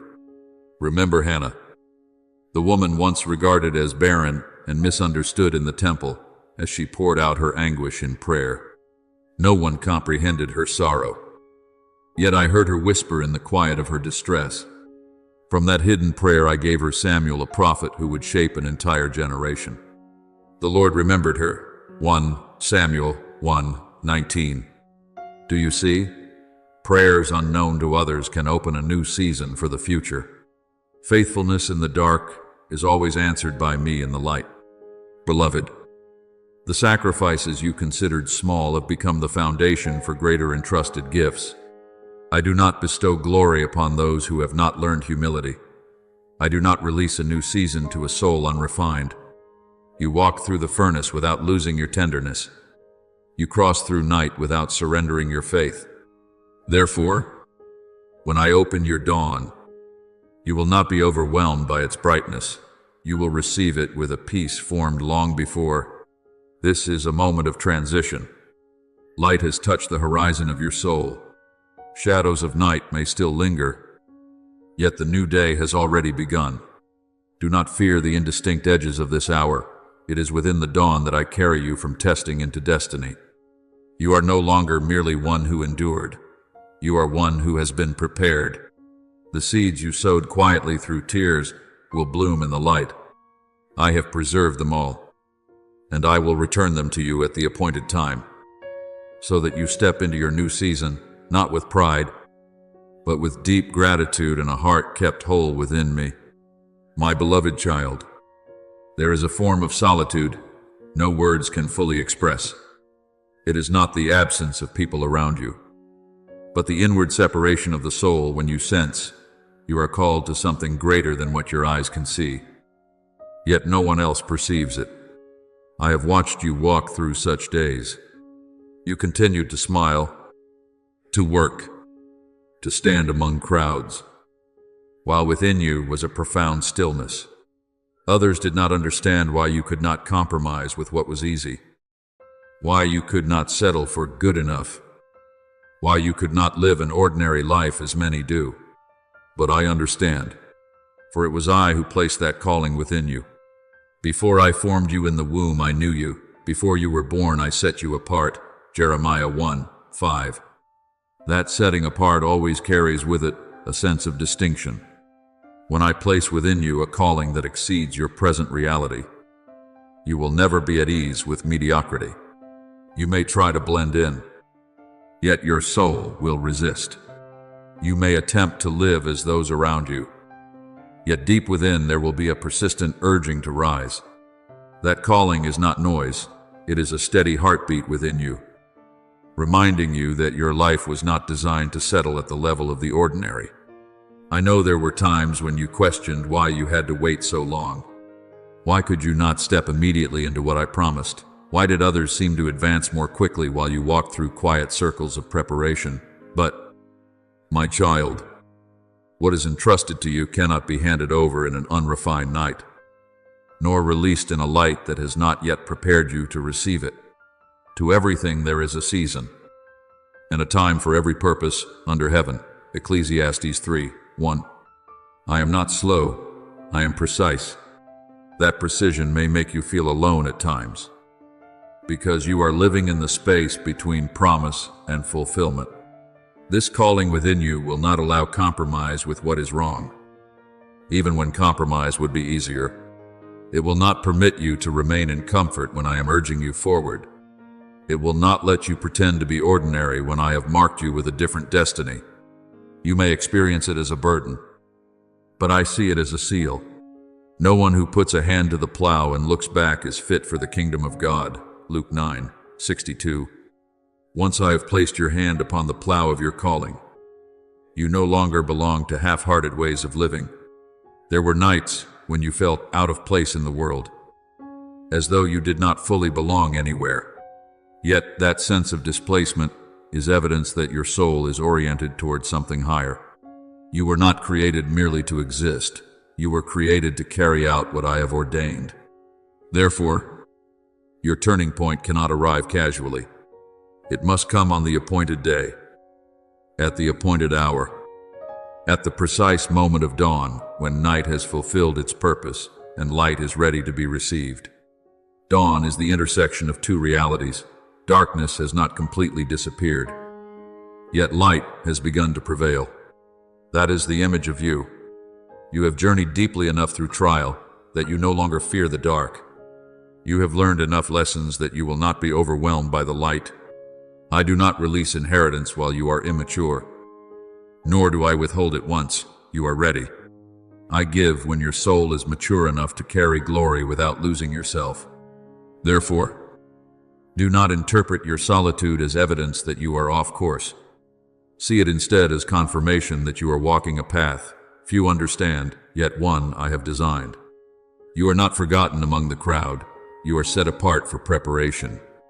And when the hour I appointed arrives, you will understand that every waiting day, every moment of feeling different, every sense of not belonging to the former place was part of my design. Beloved, I am the one who placed the calling within you, and I am also the one who will complete it. When I open your dawn, solitude will become affirmation. The silent years will become the foundation for a clear voice, and you will step into your inheritance not as one surprised, but as one long prepared, deepened in darkness, strengthened in waiting, and established in the very calling I inscribed upon your heart. My beloved child, receive my words with the gravity of something inscribed in eternity. The turning point before you will not merely redirect your path, it will elevate who you are. From that moment onward, you will no longer be perceived as one waiting for a better future. You will be recognized as one who carries an appointed inheritance. The Spirit Himself bears witness with our spirit that we are children of God. And if children, then heirs. Romans 8:16-17.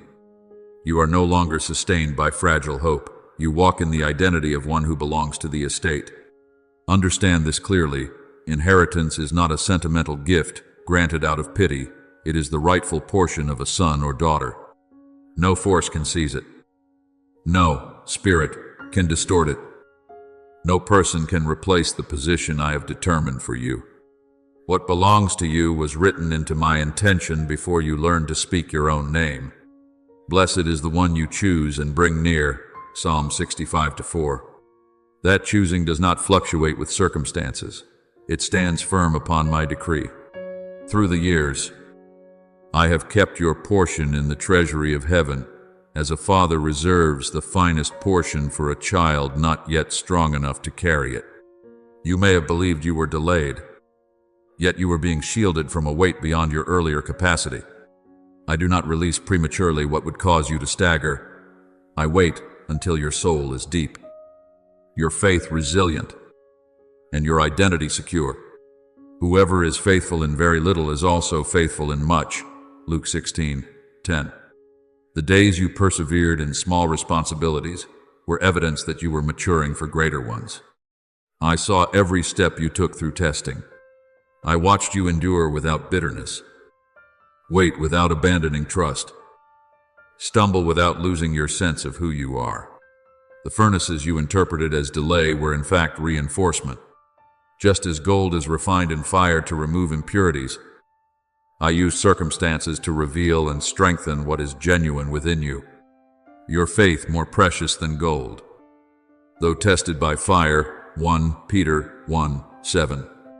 You were not merely tested, you were refined to carry what I am about to place in your hands. Remember the story of the prodigal son. When he returned, the father did more than forgive. He restored the finest robe, the ring, and the sandals, signs of heirship. Bring out the best robe and put it on him. Luke 15:22. Do you see? Position is not erased by a difficult journey.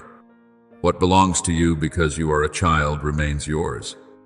Yet, there must be return, growth, and awareness of identity for that inheritance to be worn rightly. You have walked that path. You have grown through seasons of testing without losing humility. And now you are prepared to bear what has always been yours. Now, I declare, you have matured enough to carry your portion, not because weakness has vanished from you, but because you have learned how to stand firm within it, not because you have become flawless, but because you have come to know that you belong to me. Inheritance is not entrusted to one still searching for identity, it is given to one who is settled within it. You are no longer someone striving for recognition, you are one who knows you are affirmed from heaven. From the moment this turning point unfolds, your stature will shift, the way you think will expand, the way you walk will steady, the way you interpret challenges will transform. You will no longer react as one defined by lack, you will move as one secure in portion. The Lord is my chosen portion and my cup, you hold my lot. Psalm 16:5. What is yours is not fragile, it is safeguarded by me. Therefore, do not fear the responsibility that accompanies inheritance. Do not retreat when I lift you higher. I do not entrust this to you for pride, but for purpose. You will not stand outside the threshold looking inward, you will step inside as one invited and appointed. You are not merely hoping, you are carrying. Beloved, I have awaited this moment no less than you have.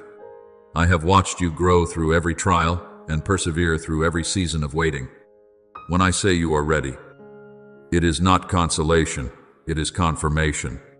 You are deep enough in identity, steady enough in faith, mature enough in humility. Receive your portion with gratitude and steadiness.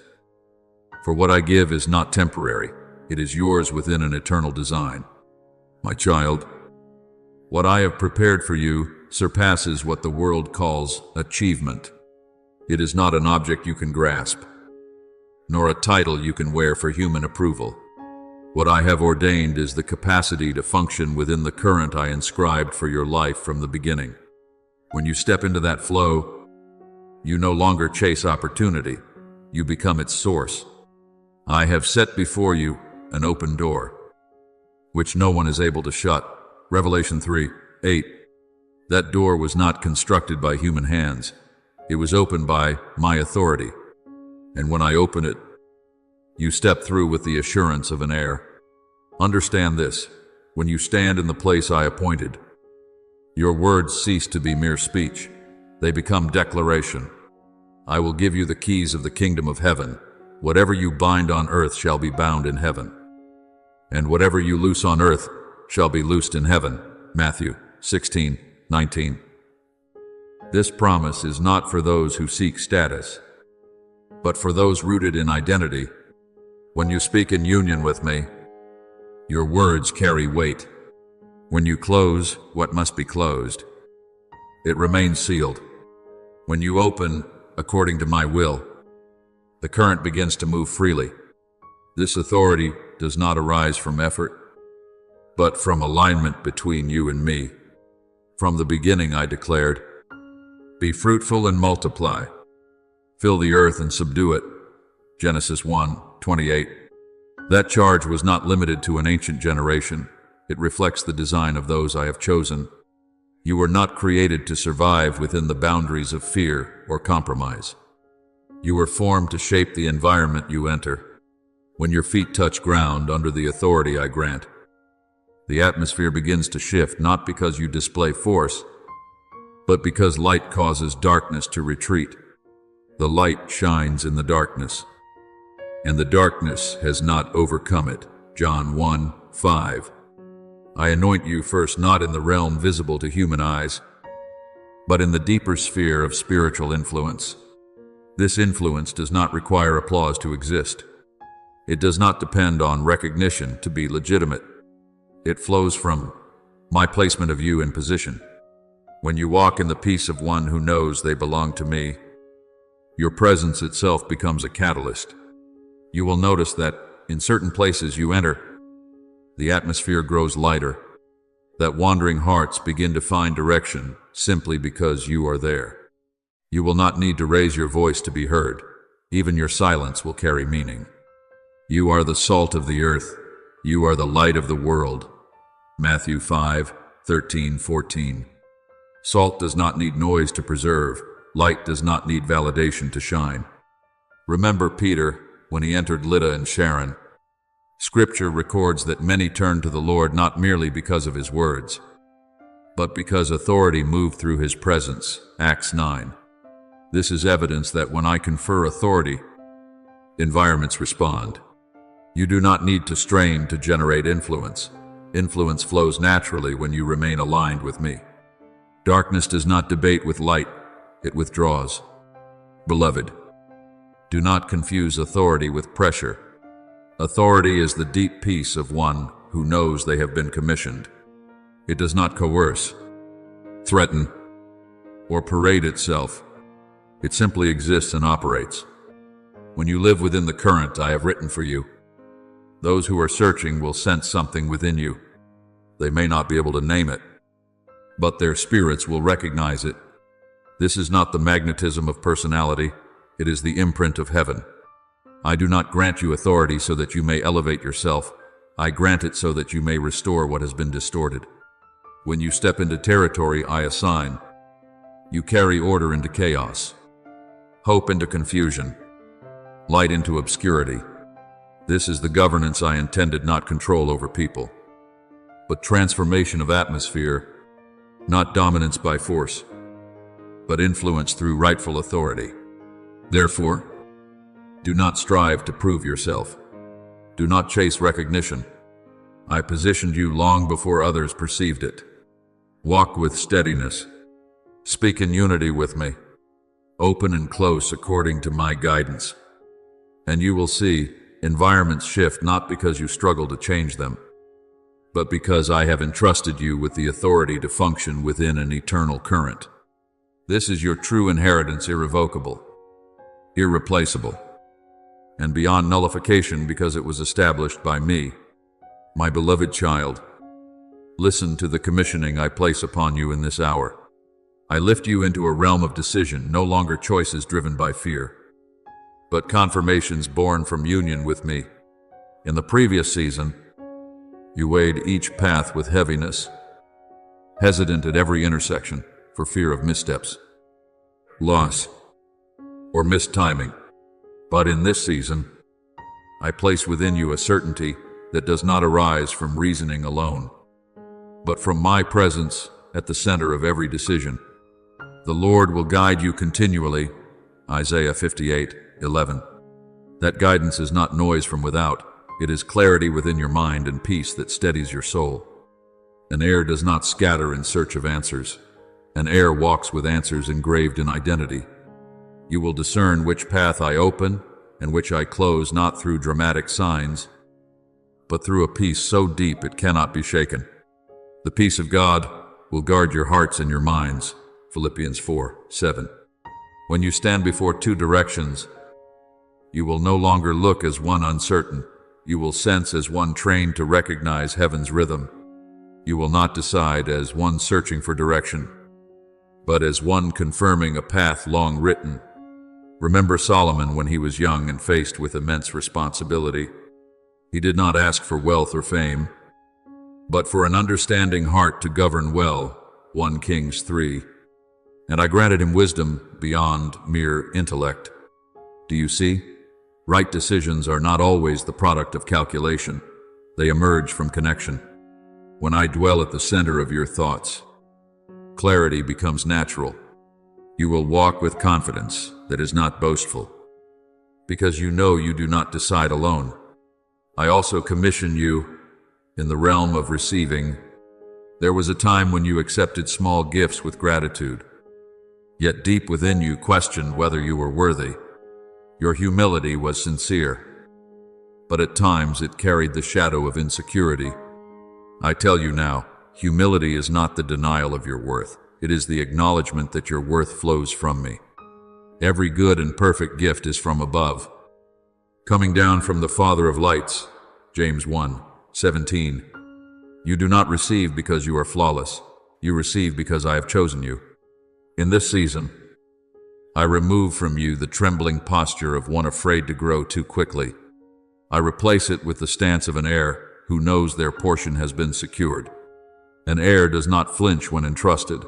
They extend their hands and receive, not from pride, but from understanding, identity. Just as a father places a ring and robe upon his returning son, Luke 15. The inheritance is rooted not in performance, but in relationship. You will learn to receive without apology, to accept without retreating, to grow without shrinking back for fear of exceeding some invisible boundary. I am not threatened by your growth. It is my desire that you mature and expand into all I have prepared for you. Do not confuse growth with ambition. I am not pushing you toward the spotlight of human attention. I am enlarging you in the depth of the Spirit, until we all reach the full measure of the stature of Christ. Ephesians 4:13. The maturity I speak of is not applause, but capacity. Capacity to hold blessing without losing yourself. Capacity to carry influence without pride.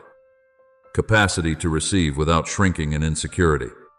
Beloved, when I establish you in the realm of decision, you are no longer shaken by the fear of being wrong. When I establish you in the realm of receiving, you no longer recoil because of unworthiness.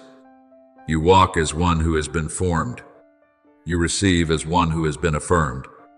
And in both, I remain with you. Trust in the Lord with all your heart, and he will make straight your paths. Proverbs 3:5-6.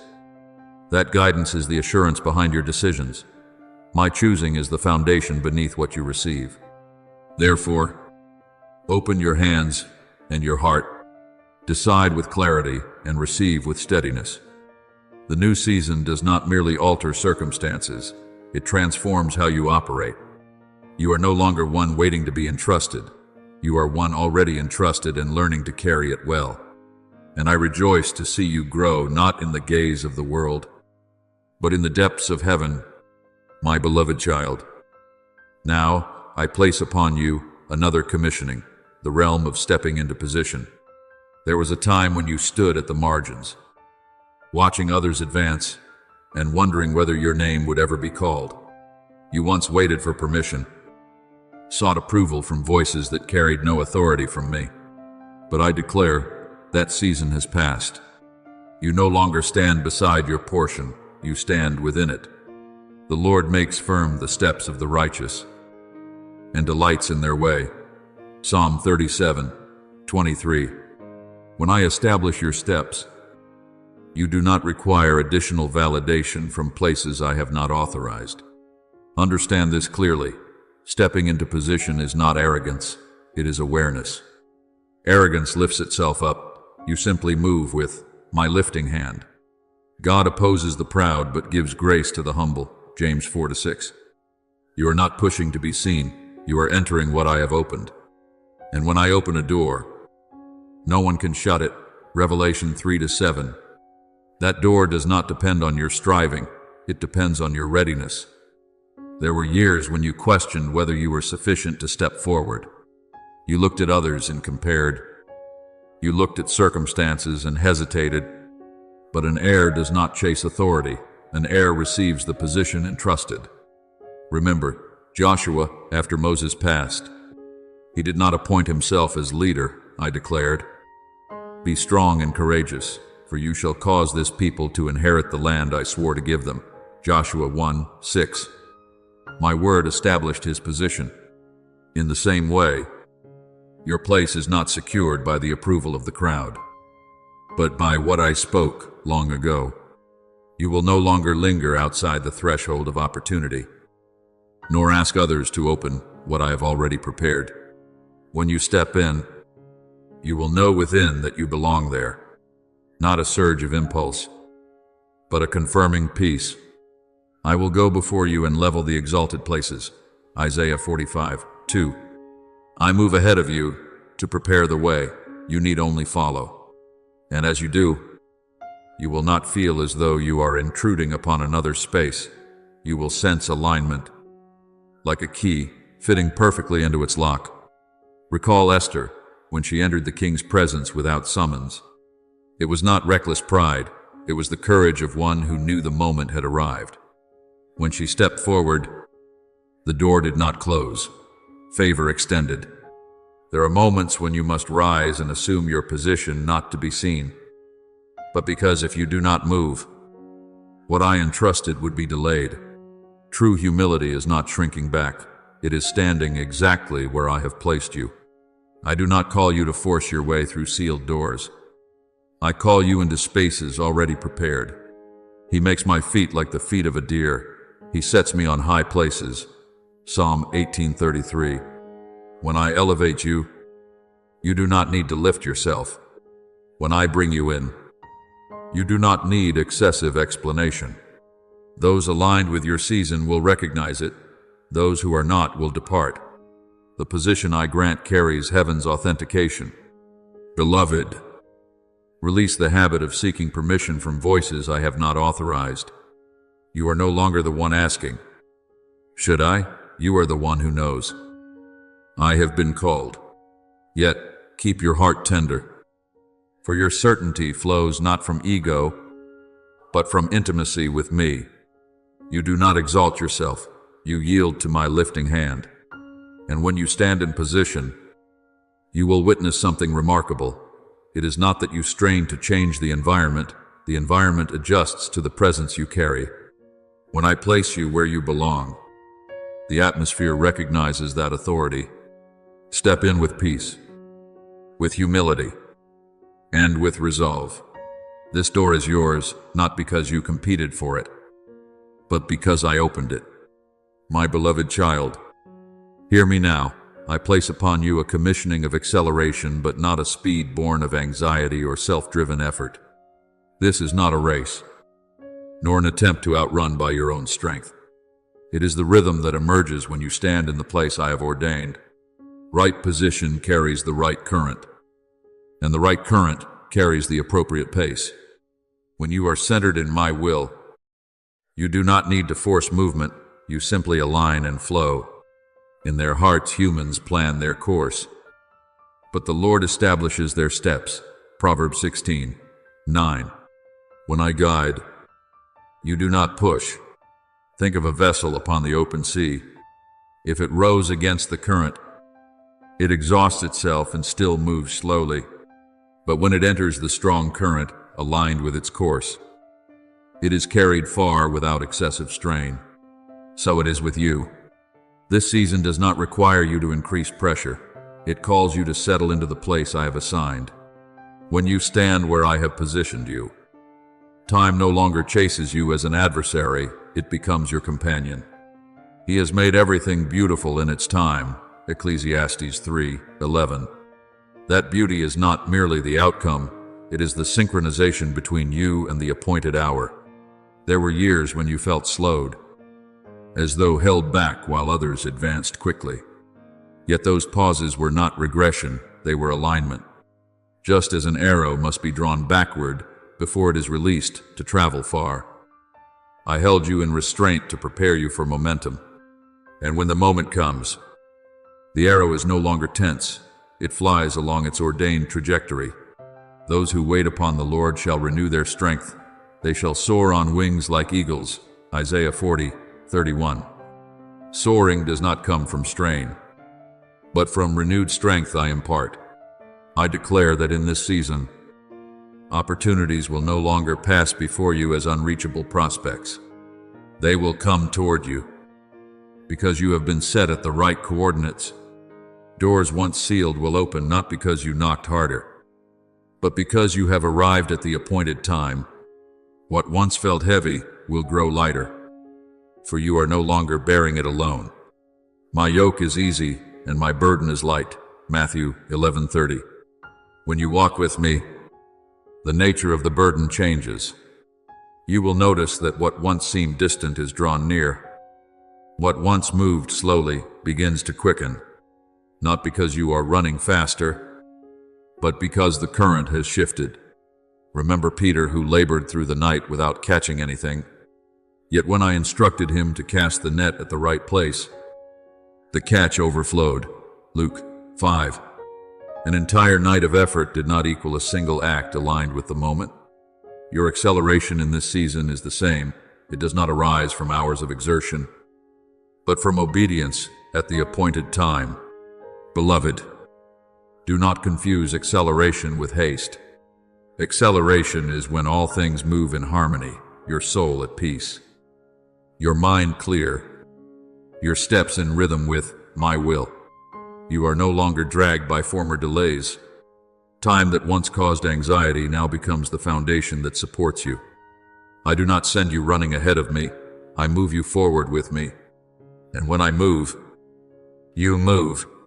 Therefore, guard your heart in its proper alignment. Do not drift to the left through fear, nor veer to the right through ambition. Remain at the center of the current I have written for you. From that place, momentum will arise naturally. You will look back and marvel at how far you have traveled without exhaustion. You will see what once seemed like distant dreams now standing close before you, and you will understand acceleration is not about moving faster, but about being positioned correctly within my eternal design. My beloved child, now I place upon you the final seal, the realm of legacy. You no longer walk only for the present day, nor merely toward immediate goals. Your life is woven into a tapestry broader than your sight can comprehend. You do not live solely for those beside you, but for the footsteps that will follow long after yours have passed. The Lord keeps covenant and steadfast love with those who love Him to 1,000 generations. Deuteronomy 7:9. What I cultivate in you today will echo across generations. Understand this clearly. Legacy is not a record of accomplishments, nor a name preserved in memory. Legacy is a current one that springs from faithfulness, flows through refinement, and leaves a lasting imprint. You may achieve many things, but what endures is not the height you reached, but the integrity of your soul as you ascended. The righteous who walks in his integrity, blessed are his children after him. Proverbs 20:7. That integrity becomes the foundation upon which others build. There were seasons when you stood in obscurity, unaware of who might be watching. Yet I tell you, what you sow in quietness becomes a pathway for those who follow. Remember Abraham, who left his homeland without knowing his destination. He walked by faith, and that obedience became the foundation of a nation. Abraham believed God, and it was credited to him as righteousness. Romans 4:3. The faith of one can shape the destiny of many. So it is with you. Your perseverance today does more than sustain you. It prepares a way for others to learn how to stand through the witness of your life. True legacy is not measured by how much you acquire, but by what remains steadfast when trials come.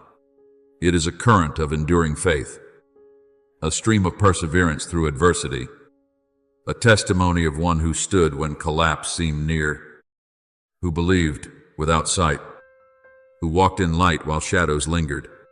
We are hard-pressed on every side, but not crushed. 2 Corinthians 4-8. Every time you stood firm, you declared to the generations to come that resilience is possible. I have not called you merely to succeed. I have called you to usher in a new season. When you step into the timing I have ordained, you do more than alter your own circumstances. You create space for those who will come after you. As Joshua led the people across the Jordan, stones of remembrance were raised to testify that heaven had moved. Do you see? The actions of one generation become the memory that shapes another.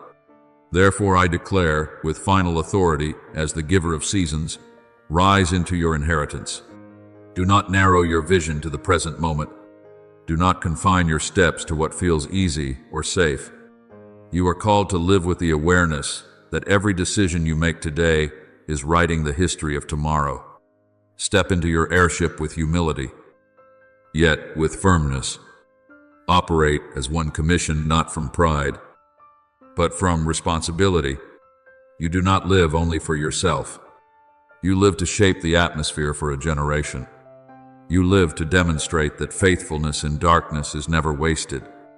You live to reveal that testing does not extinguish, calling it refines it until it shines. And when you complete this journey, those who follow will find a clearer path because you dared to walk first. So, my beloved, live as one appointed to shift seasons. Believe as one who knows they do not walk alone. Stand as one established. Your legacy is not something that begins after you are gone. It begins today in every step you choose, in every word you release, in every decision you hold steady. And I am with you, from generation to generation, ensuring that the current I began in you will not run dry.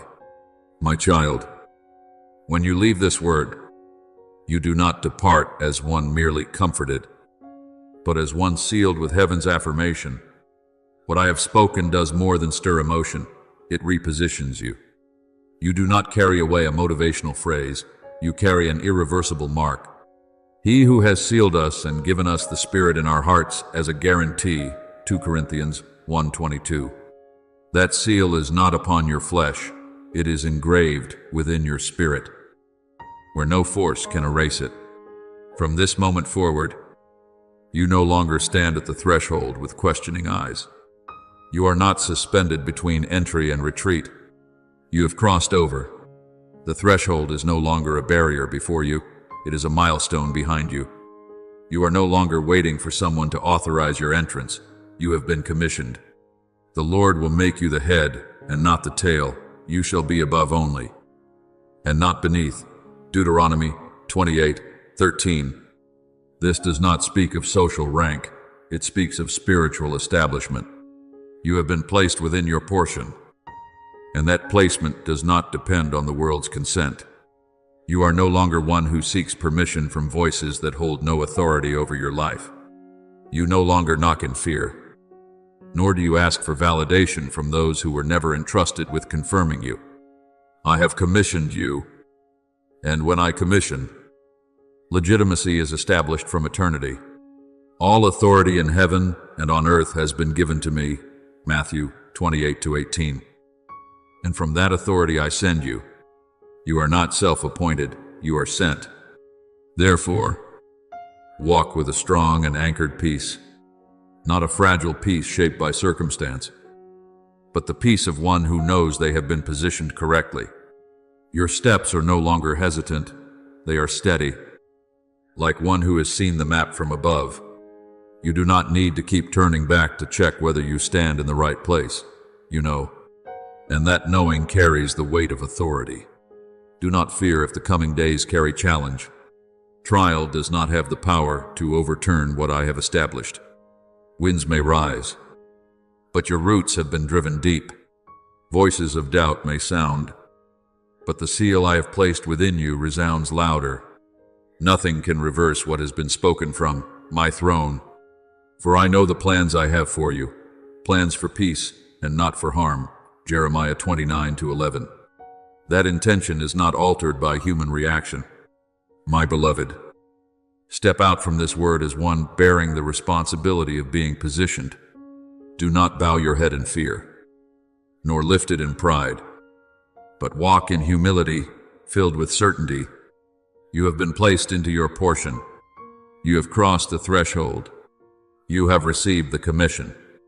From here forward, every step you take will no longer be exploratory, but confirmatory, affirming what was written for you before the dawn of creation. And now, before you continue in the seal of legacy I have set upon your life, incline your heart deeply and let your inner voice rise like incense in the holy place. Open your soul before me with complete sincerity, offering yourself wholly in prayer without concealment. Almighty God, you who inscribed destiny before the first light of my life, I ask that you strengthen my heart to carry the weight of one called into inheritance. Do not allow me to live carelessly in days of ease. nor to withdraw when trials arise. But grant me a spirit steadfast as a pillar within your temple, so that generations to come may look upon my life and find an unshakable foundation. Teach me to remain conscious that every step I take today engraves the future of those yet unborn, so that I will never despise quiet faithfulness. For it is in hidden places that you are building a current that will endure. Eternal Father, I also pray that you would refine the motives within me, so that what I leave behind is not mingled with the pursuit of reputation, but purified by love and reverent awe.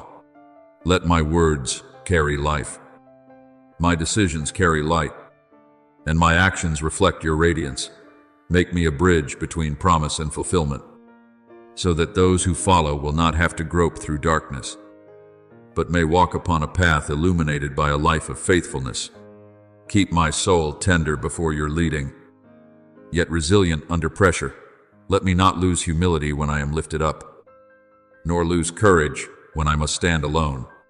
O you who appoint seasons and turn the times, grant me spiritual sight to discern the moments of your movement, so that I will not fall out of rhythm in decisive hours, nor miss the openings that shape generations. Teach me not to live only for the present, but to remember that every choice today is writing a chapter for tomorrow. Plant within me a steadfast faith that holds firm in obscurity, so that when those who come after look back, they will see a life that trusted you to the end. Enable me to stand firm in testing, not to display my own strength, but to testify that your grace is sufficient in every circumstance. Lord of life, I lift this petition before you. Place upon my lips words that build, upon my hands deeds that bless, and within my heart a love large enough to cover the shortcomings of others. Let me pass on not merely achievements, but faith, not merely influence, but character, not merely stories of success, but a steadfast identity rooted in you. Keep the current flowing from my life, from being obstructed by fear or weariness. Let it continue to move through every soul I am called to touch. And when I feel weak, remind me that it is precisely in weakness that your power is most clearly revealed. Faithful Father, I also ask for endurance that does not falter midway through the journey when contrary winds arise. Keep me from turning back, and when darkness settles, guard me from doubting your promise. Make my life a marker of hope in a generation quick to lose heart, a voice of truth amid a multitude of competing sounds. Let my story not remain isolated, but become a song that strengthens those who come after and in difficult decisions. Grant me the courage to choose what is right over what is easy, obedience over compromise, light over shadow. Amid these petitions, my heart also rises in deep gratitude.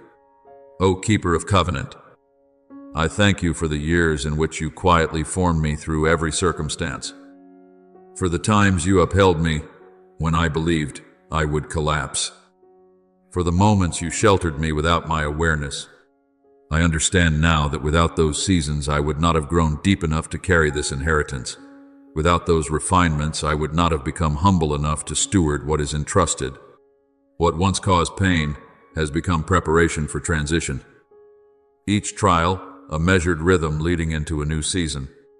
And Lord of all grace, I offer you thanks from the innermost place of my soul, because you have trusted me enough to lay upon my life a weighty calling. I know I am not worthy by my own strength, yet I am chosen in love.